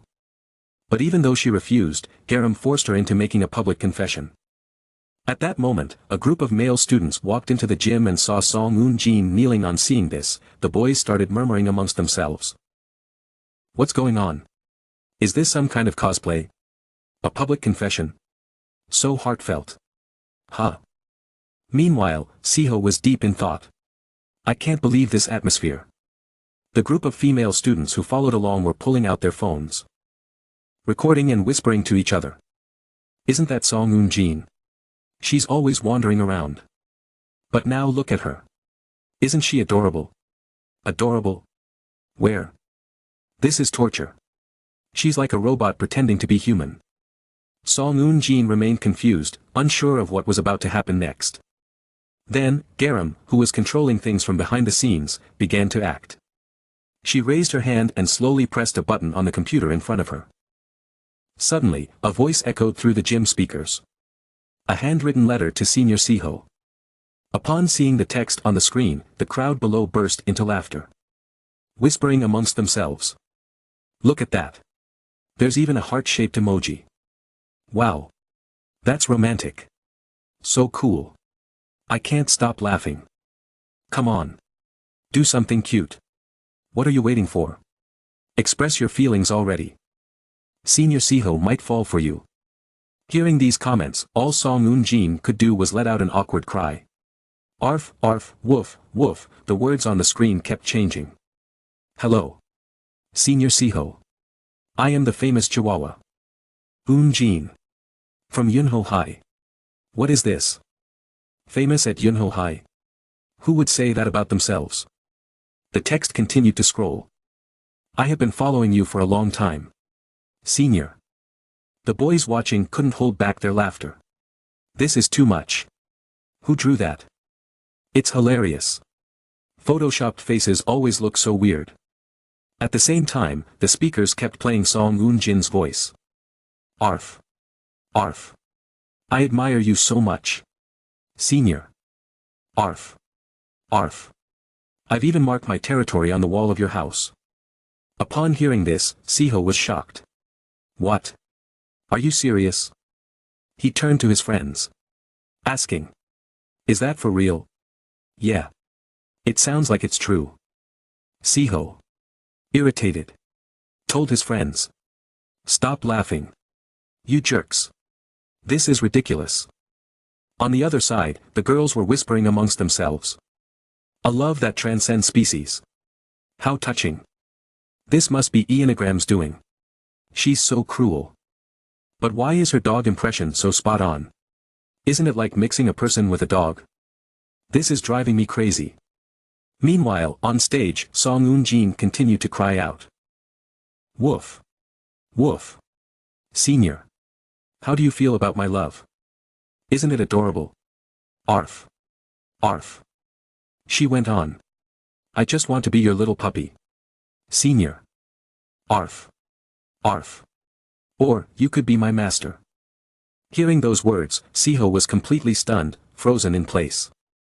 Meanwhile, up in the control room, Garam was trying hard to stifle her laughter. Below, Song Yoon Jin was furious. Garam, you're such a dog, she thought angrily, tears streaming down her face.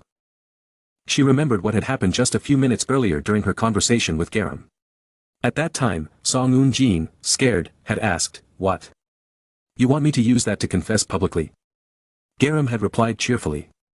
Yeah, what do you think? Isn't it cute? No one in this world hates dogs. I'm sure it'll work. Hearing this, Song Yoon Jin had yelled out. Please stop bullying me. You promised you wouldn't mess with me anymore. How long do you plan to keep playing these games with me and telling lies? She had been on the verge of tears. Continuing. Last time, you said you'd delete my nude photos if I let Moon Hee-jin beat me up.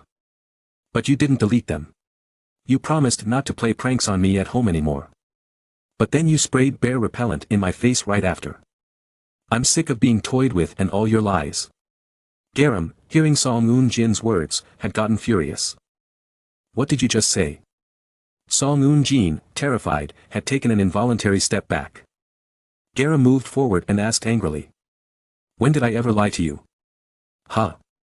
I told you I'd delete the photos if you got beaten by the class president. But you're the one who refused the deal. Not me. And yesterday, I clearly said that you wouldn't get bullied at school anymore. But no one ever said anything about not bullying you at home. Right? Why didn't you say that from the start? Song Yoon Jin had stammered in disbelief. Garam had smirked. Don't twist my words, you're not being forced into anything here. Just a cute confession in a fun costume, what's wrong with that? Hearing this, Yoon Jin had thought, she's shameless. There's no way I can win against her. Garam had continued to smile and said. Trust me, Yoon Jin, this time, I really just want to make some special memories with my friends. And for this event, if everything goes well, I'll delete your photos, how about that? Yoon Jin, even more furious, had thought, that jerk, I've done everything she asked. And she still hasn't deleted them. Should I tell my dad about all of this? But then, what if Siho reacts to this? Maybe he'll think this whole thing is cute. Meanwhile, in the present moment, Siho was fuming with anger. While his friends were still laughing and joking around. Siho, just go along with it, if you don't accept her here, she'll feel awful. If I had known this was going to happen, I wouldn't have come. Siho was beyond embarrassed, although Siho angrily cursed. He gritted his teeth and said. That's really realistic, I like things like that. Upon hearing these words from Siho, Yoon Jin started crying. Meanwhile, on the other side, Gina was watching his younger sister live. He was furious, thinking, what on earth is Jin doing there? What kind of bizarre situation is this? At that moment, Garam smirked. She looked at the control computer and said, it's time.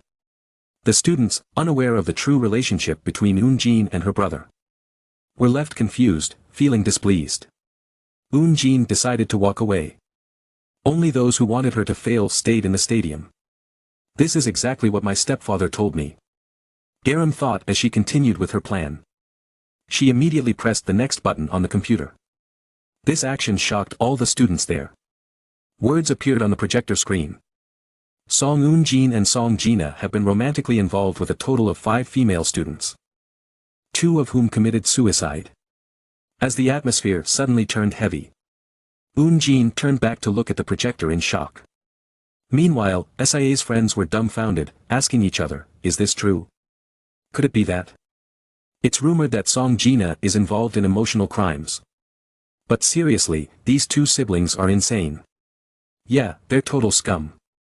At this moment, the projector changed again, displaying new words. Now begins the character execution of the 2 siblings. Jin and Gina. Gina also saw the words on the screen. Shocked and stammering. Execution. Don't tell me.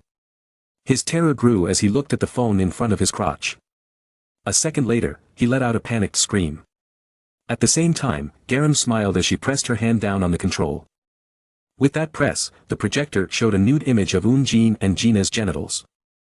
The crowd was astonished, dropping their phones in shock. The one most dumbfounded was Jin, who was utterly horrified. Meanwhile, Gina was also panicking, screaming loudly. In the hospital room, laughter began to fill the air. Look at that. Gina is missing one side. That's right. The rumor about him having a broken side was true. Since he had no hands or feet, he couldn't cover his lower parts. Then, a group of female students burst into laughter. If he's tall, the other parts must be big too. Right? Seriously. He's so cute. Pretending to be a real man. But that thing is only half there. How embarrassing. He might as well just die now. Right? Emotional criminal. More like emotionally dead. Gina heard those words and screamed. I will kill you all. I will kill every single one of you. Seeing him scream, Garam chuckled and said, keep quiet. You're in a hospital. You need to be quiet. Oh. So it's you. Garam. With that thing broken, who are you planning to kill? Surely. Someone. She added mockingly. You've lost all your spirit and dignity. Haven't you? Hearing Garam's words, Gina furiously shouted, you bitch. You think you can do this to me and get away with it? Oh. Why so scary now?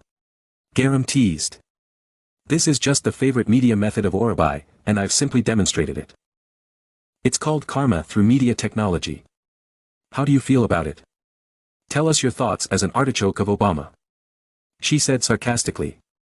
Upon hearing this, Gina grew even angrier and shouted, you damn witch. Garam. Meanwhile, Jin was crying, pleading. Don't look. Please don't look. You bastards. Stop taking pictures. Garam. You're a bitch. A deceitful witch. Despite Jin's curses, Garam said nothing, only offering a slight smile. On another side, Siho, holding his head in frustration, muttered. I came here to confess my feelings. And now everything's gone horribly wrong. We shouldn't get caught up in this. Let's leave. Upstairs. Garam was laughing and said. Well then. Before the teachers arrive, I suppose I should get ready. With that, Garam unplugged the device from the computer. And Gina's connection was immediately lost. However, Gina was still lying there, shouting profanities at everyone. You're all scum. Then he screamed again. Nurse. Come out here. You bitch. I said get out here now. At his words, the sound of footsteps approaching could be heard. As Gina listened to those steps, he stopped yelling. He saw 2 nurses rushing toward him and immediately told them to stop. Following them was the head nurse, who was sprinting quickly. She swiftly pulled out a syringe from behind her back and gave a wicked smile. In the blink of an eye, she plunged the syringe directly into Gina's vein.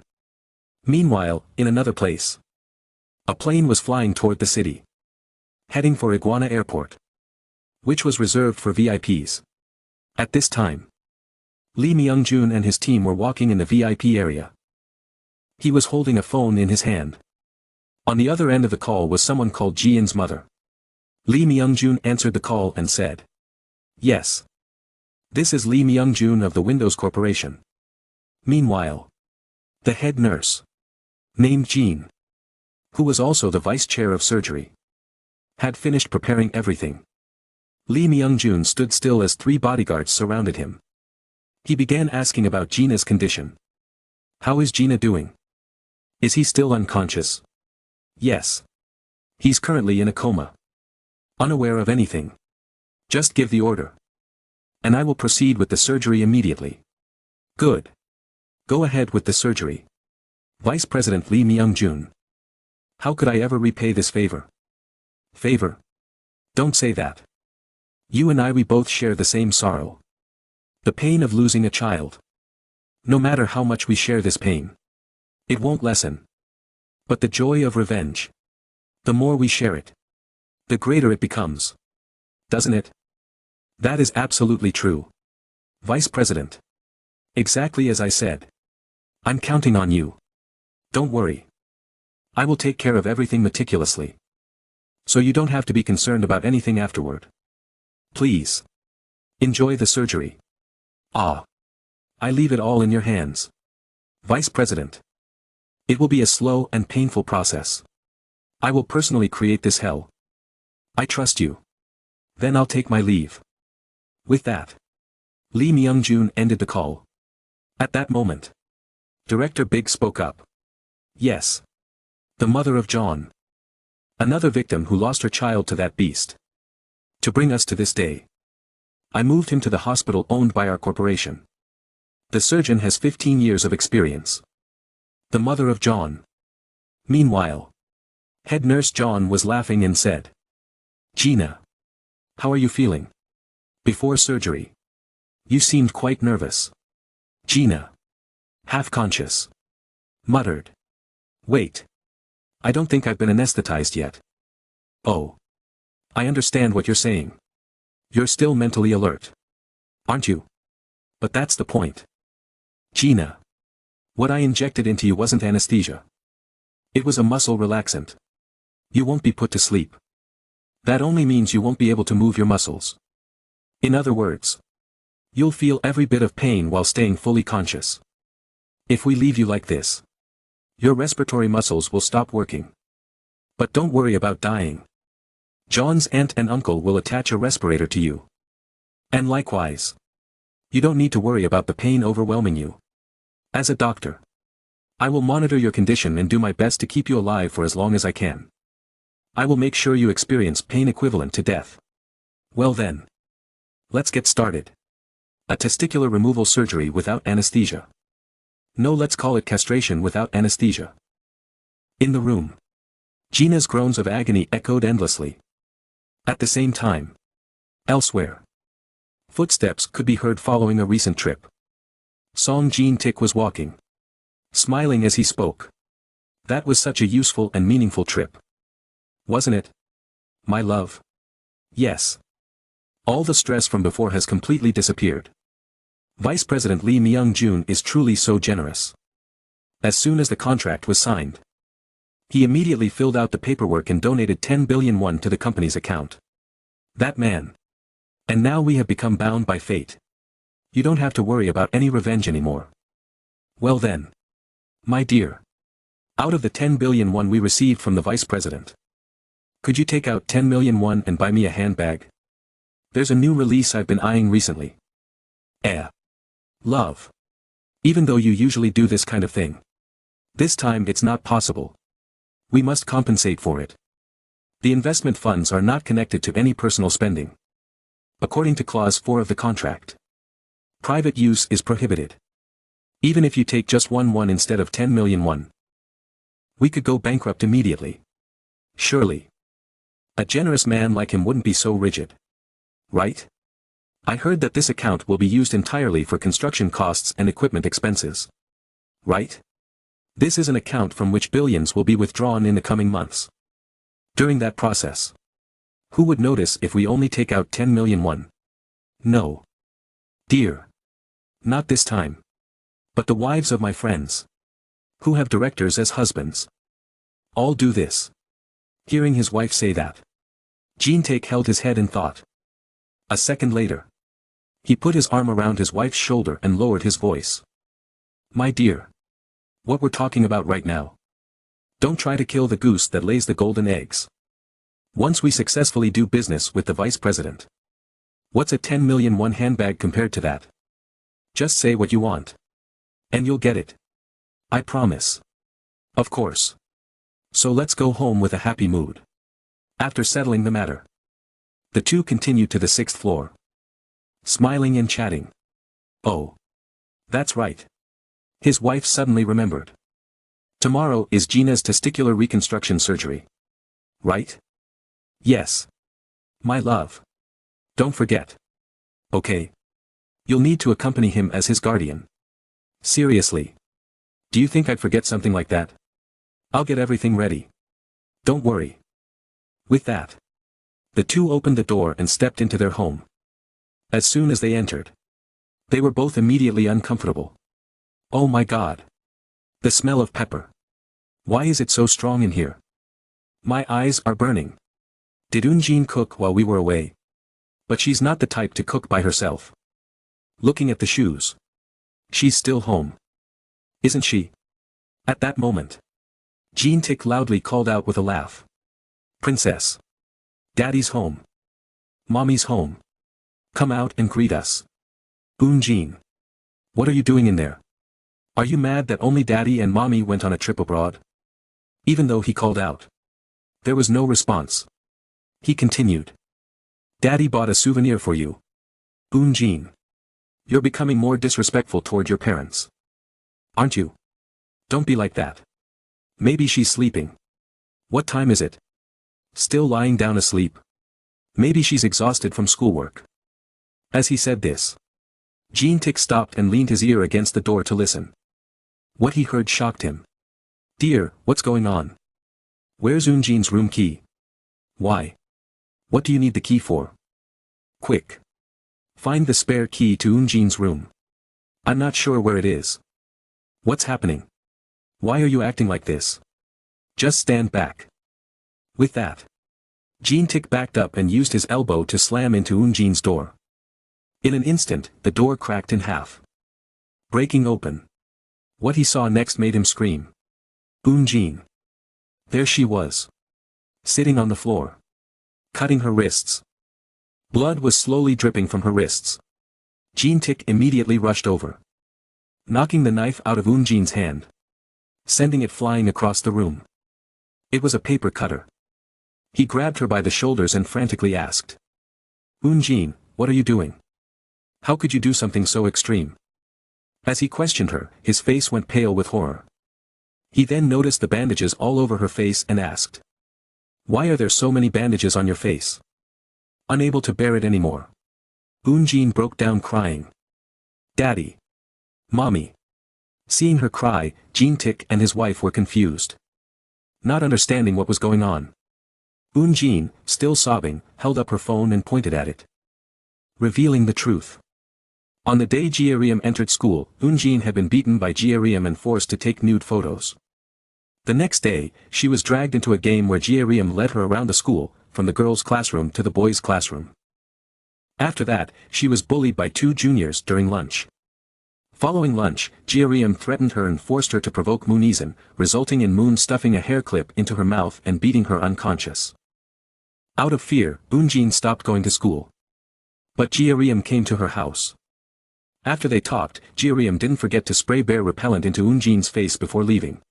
The next day, in class, Ji-reum made her publicly confess her feelings.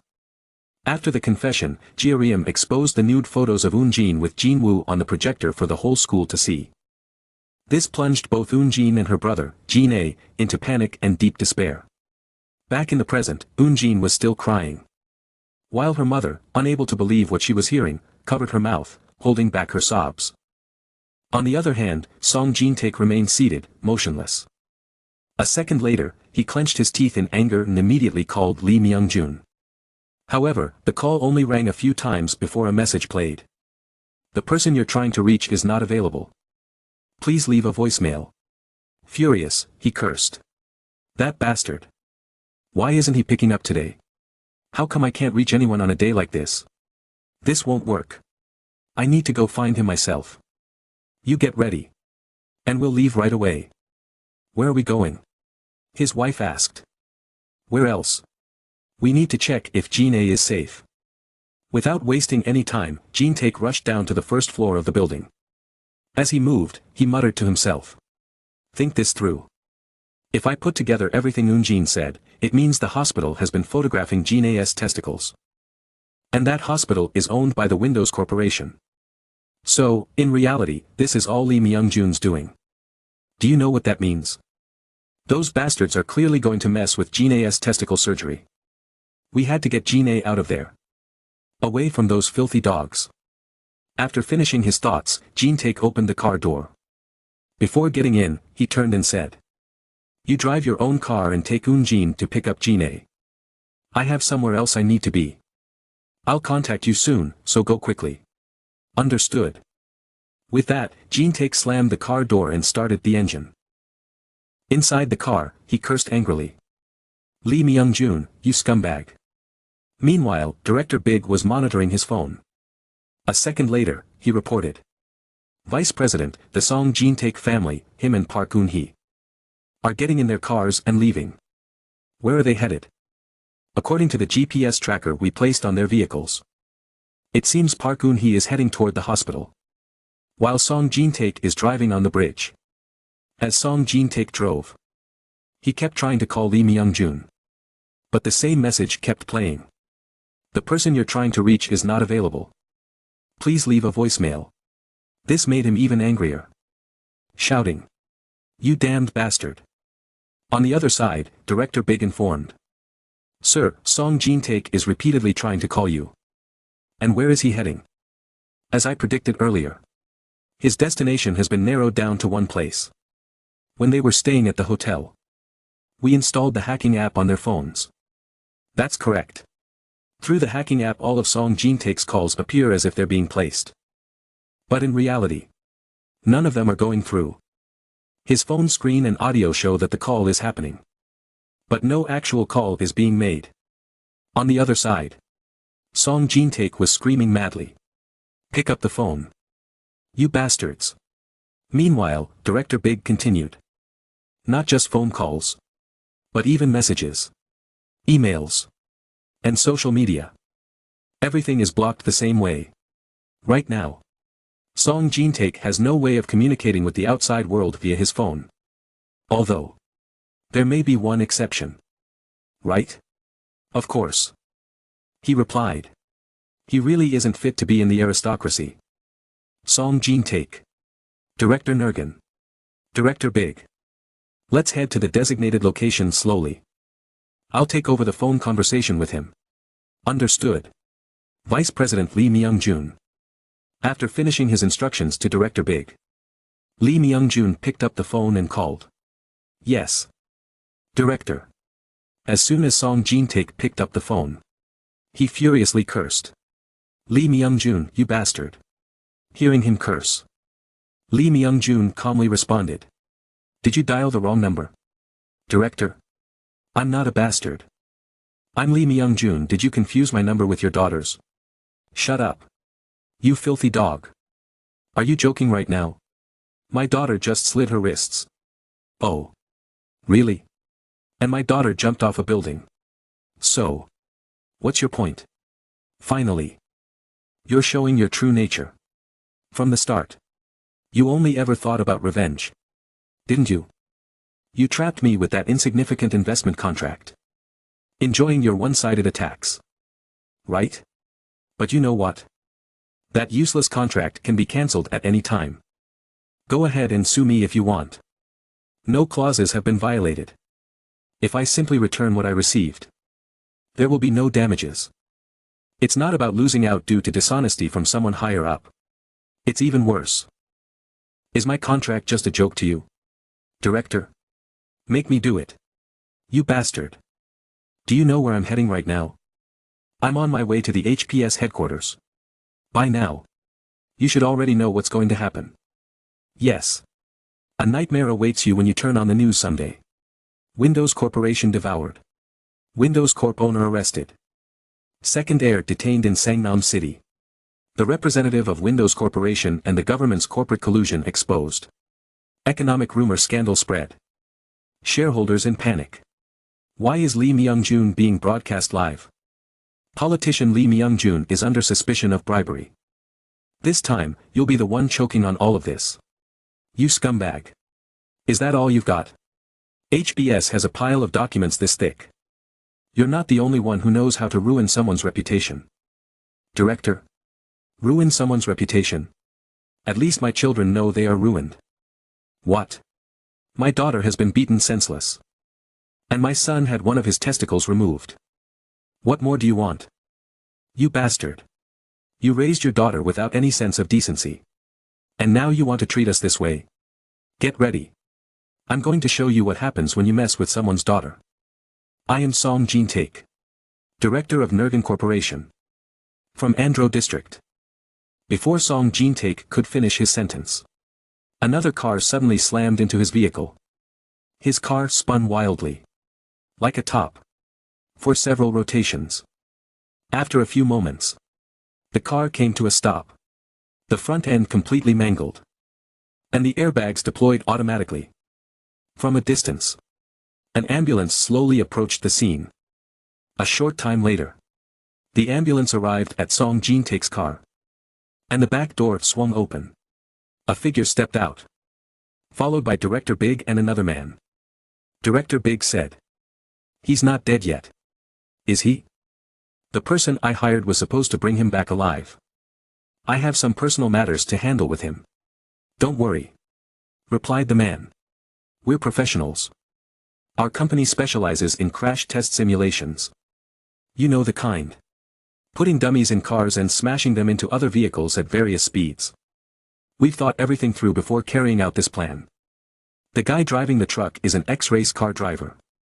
If this were prison work, someone else would be doing it. But do you understand the reaction speed of a race car driver? We even monitored the live traffic footage from the traffic cameras. All perfectly timed. We had it all figured out. I aimed for just the back of his car to spin it out. Only the car should have been destroyed. We can still pull him out. Even though the car's body is heavily damaged. Just then, the door to Song Jin-taek's car flew open. And he crawled out. Groaning in pain. Seeing this, the man accompanying Director Big smirked. See? I told you. It worked. He's still alive. Now, let's get him ready for transport. Vice President Lee Myung-joon is waiting for him. Meanwhile, in another location, Lee Myung-joon stood holding a sledgehammer, waiting for Song Jin-taek to be brought to him. At that moment, Song Jin-taek, crawling in pain, cried out. Help me. Chief Big. When Chief Big saw that Song was still alive, he immediately said, get him to Vice President Lee Myung-joon. He's been waiting for him. Song Jin-taek was quickly loaded into an ambulance. And they headed toward a construction site. After a short ride, the ambulance stopped. And Song was dragged out by Chief Big and another man. Song's vision was blurry. And he seemed close to passing out. After a moment, Chief Big threw Song to the ground. In front of him stood Lee Myung-joon. With a sharp and menacing expression. Lee Myung-joon broke the silence. You've had a hard time making it all the way here in such poor shape. Now, our relationship has changed. I'm 2 years older than you. So we can speak casually. Can we? Song Jin-taek, hearing these words, raised his head and muttered weakly. You bastard. Even if you're a chaebol. Do you think you'll get away with this? What you've done. His voice escalated. And he suddenly screamed at Lee Myung-joon in 21st century South Korea. Do you really think you can get away with this? Lee Myung-jun, unfazed by the outburst, responded coldly. That's an interesting question. There are two reasons why I find your question hard to believe. Do you know what they are? First, both of us know that we've done much worse things than this on a daily basis. The fact that you're questioning whether someone can get away with this. Does that really surprise you? He continued. And second, where is the peace for a father who has lost his daughter? Tell me. Where in the world is that calmness? Song Jin-taek, silenced by Lee Myung-jun's words, could only stammer, unable to respond. Seeing that Song had nothing to say, Lee Myung-jun spoke again. Chief Beck. Yes. Vice President. Did you bring this man's phone with you on the way here? Yes. Vice President. Then show Director Song what's on it. Chief Beck complied, handing Song Jin-taek his phone. As Song looked at the screen, Lee Myung-jun's voice echoed. What you're seeing is the account for your company. Open your eyes and take a good look. Song Jin-taek stared at the screen, his face paling in shock as he stammered. What? What is this? Why is there 0 to 1 in the account? Seeing that his account was completely empty, Song Jin-taek furiously demanded. What the hell is this? How is this possible? Oh. Today at 1:49 a.m. a decision was made to invest in cryptocurrency.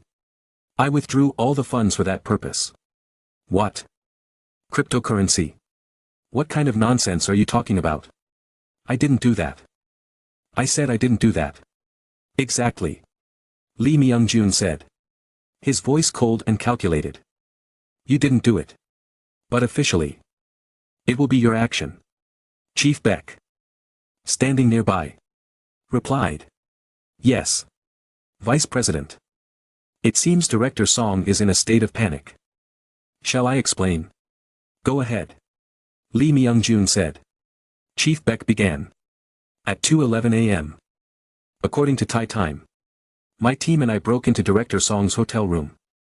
We discreetly installed the hacking app, King Hack, on both his and his wife's phones.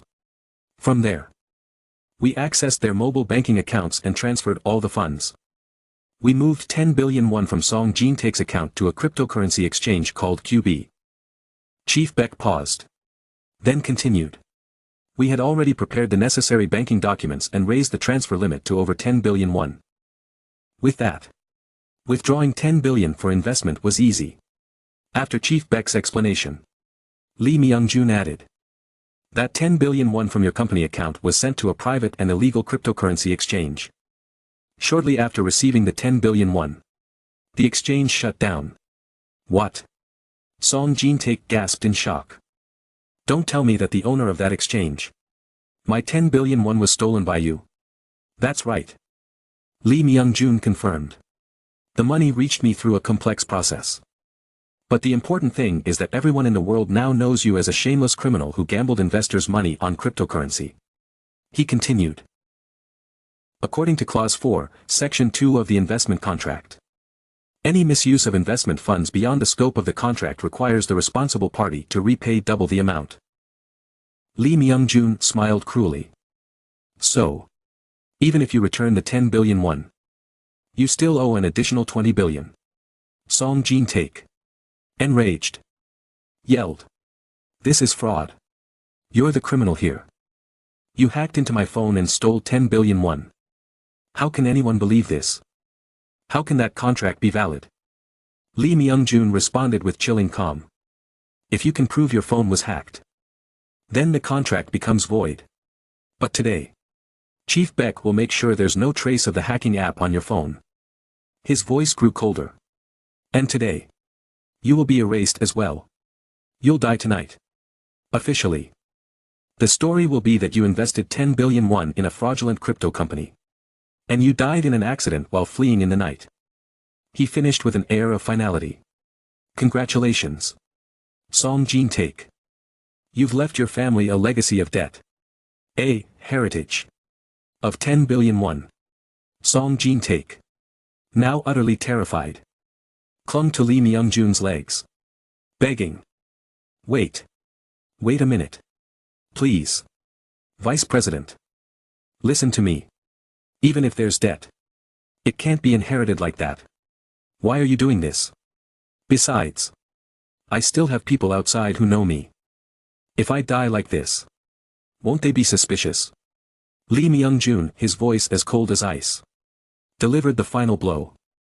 Don't worry about that. Your wife is already dead. Song Jin-taek, in shock, screamed. What? What are you saying? Wait.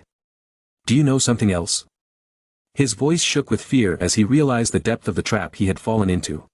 You might think you're safe with inheritance law. Lee Myung-jun continued calmly.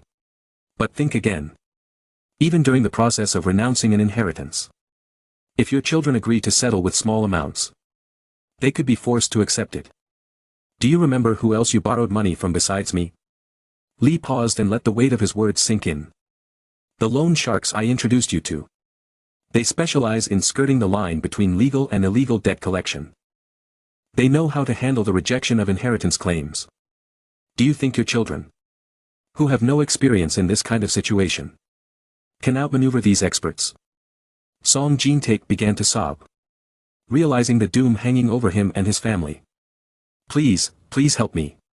Vice President. I beg you. Don't do this. Isn't this too harsh? His desperation spilled out as he tried to plead for mercy. What about Congressman Cha and Chief Han? Why do you have to do this to me? But Lee Myung-jun's eyes darkened, his voice turning colder. You called my daughter a whore. Didn't you? You thought I didn't know. Your son. He committed sexual assault. How did he manage to continue his studies without punishment? Song Jin-taek's face turned white as Lee Myung-jun detailed the horrifying crimes. Your son was smart. Wasn't he? He forced the victimized girls to accept hush money in exchange for keeping quiet about the exploitation. And yet, you stand before people, mocking my daughter Hina, calling her a whore. You claimed everything was consensual. Didn't you? Lee continued, his voice seething with hatred.